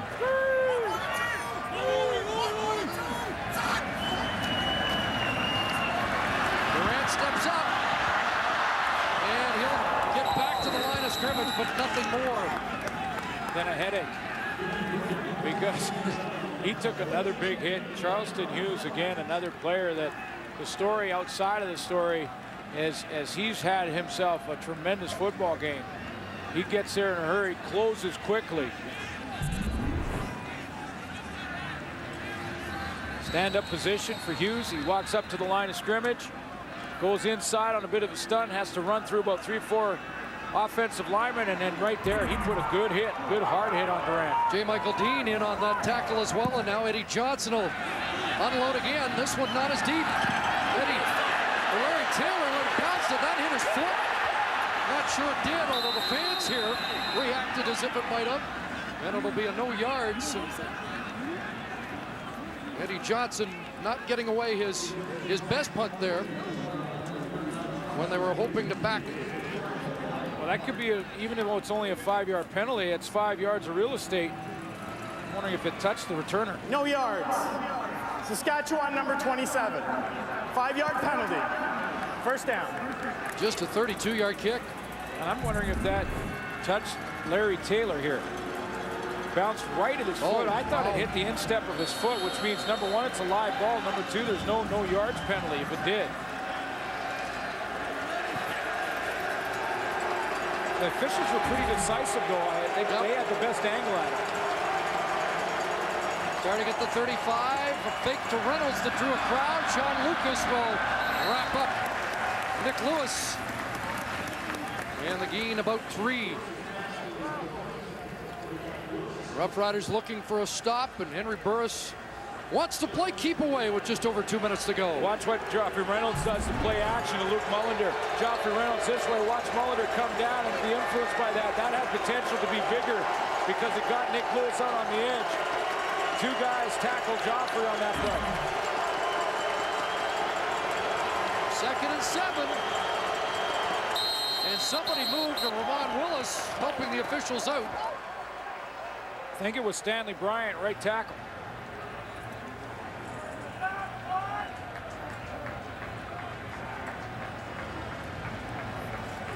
Bryant back in this week. Tony Washington was the right tackle a week ago.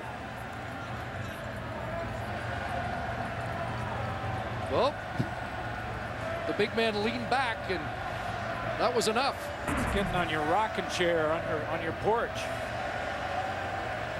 A little bit of a rock back there, and that kind of movement, that's all it takes, because the defensive line's going on the movement of the football, or the first O-lineman to flinch, to move.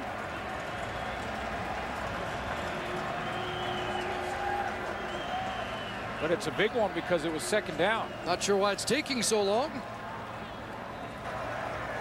Procedure. Calgary number 62. 5-yard penalty. Repeat 2nd down. Puts it in 2nd and 8, or excuse me, 2nd and 11. Almost 12 instead of 2nd and 6 or 7. Big difference.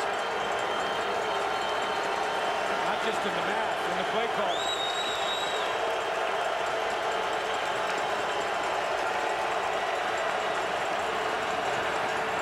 Stands in. He's got Nick Lewis, and he's got a huge first down up around the 49-yard line, and Geronimo celebrates his 6th catch of the game and his biggest. And a great read by Henry Burris, who saw Baron Simpson up in the line of scrimmage. Remember, he's a linebacker. Watch Jarrell Freeman. He's hugging the line too. So where does that open up? It opens up your linebacker core right in behind them. He knows that he's got Nick Lewis on that play coming right over that middle. And in behind the linebacker. Sean Lucas doesn't have a chance there. Fresh set of downs for Calgary. Clock running. In the hands of Reynolds. And he gets jolted just beyond the line of scrimmage. Jarrell Freeman, Baron Simpson there. Freeman's had a big night. Football games come down to about 3-4 plays that make the difference. This is one of them. Let Calgary off the hook on that 2nd and 12 conversion, and now can't do the same on 2nd and 7. Don't use their timeout, Saskatchewan. Saving that for the offense. Or 3rd down, here comes the blitz. Pressure, underneath, it's complete. Rushed by Tristan Jackson. but it is a first down. But is Bryant going to get up? What a hit. Robbie Bryant did not see him coming. But he got the first down, and I don't know how he hung on to the football. First of all, amazing that Burris fell all the way back to allow Robbie Bryant to get all the way across the field. Lays it out there for him, and look at his head is downfield. He's looking down the field the whole way. Doesn't see Tristan Jackson coming. And how did he hang on to that football? Boy, that is lit up. But somehow, as you said, he squeezed the football. It didn't pop loose. And for Robbie Bryant, that is called, quite simply, taking one for the team. His eyes are upfield, and bam.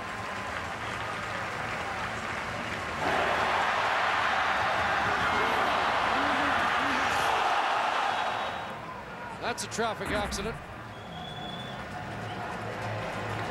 That's a tough receiver to get up and walk over there. He's not one of the bigger guys either. He's 6'1", 191, but... No, they both are about the same weight. Yeah, but that was two solidly planted football players, full speed collision. And how Robbie Bryant hung on to the ball to move the chains, that's huge. Another enormous first down. And we're into the final minute now, and Burris going to work the clock. Reynolds. And again, a short gain for Joffrey Reynolds, about 2. Timeout, Saskatchewan. There's the timeout for the Roughriders. And Greg Marshall wants a couple seconds put back on the clock. Yeah, he does. And he was going to, you're right, give that timeout to his offense. But after that Robbie Bryant first down, which was tremendous execution from Henry Burris. I mean, Burris makes the play. Robbie Bryant shows his toughness at the end. Watch Burris give up ground here. I mean, he's sacked. He gives up ground, and as he's got Ramon Willis in his face, he leads. Watch the hit, and he goes, he keep that ball, and he catch it. You got to be kidding me. But it was a first down. You're right, Henry Burris, it was. You know, for a team that's been criticized for not being able to finish drives, they don't have to finish this one. They just have to hold it for it to be maybe their most important drive of the year. 2nd and 7. Roughriders didn't get any time put back on the clock. Reynolds again, cut back down at the 45. And it'll be 3rd down. So Saskatchewan will get the ball with a little bit of time left, but not a lot. Be under 20 seconds for Saskatchewan. Well, I'm being premature here because they might just keep the offense on the field 3rd and 5. Look at Nick Lewis before that play. He thought the clock should start, but Greg Marshall had called his timeout, right. So it doesn't start on the snap, and he just kind of lost track there for a second. Calgary's going to run it down, take their timeout. And what do they do here? Punt it into the corner. Burkdale's is coming out. Calgary, please reset the game clock to 19 seconds. Well, yeah, and what John Huffnagel will say is under no circumstances can that ball go into the end zone to Burkdale's. So down the stretch, the Stampeders, a 7-play drive, a 6-play drive on their last 2 possessions to keep the ball out of the hands of the Roughriders. Because if that ball goes into the end zone, the Riders will give up the singles. 4 or 5 points don't mean anything to them. No, it doesn't mean a thing, and it saves that extra time. So it's up to Burkdale's now. Almost a pooch kick. I mean, you don't want to get it, if you're not angling it, just straight up in the air and have it land right around the 15, 20-yard line. Looks like he's got that angle. It'll be a sideline kick. Kept it in play. Tristan Jackson will get pushed out. 11 seconds on the clock.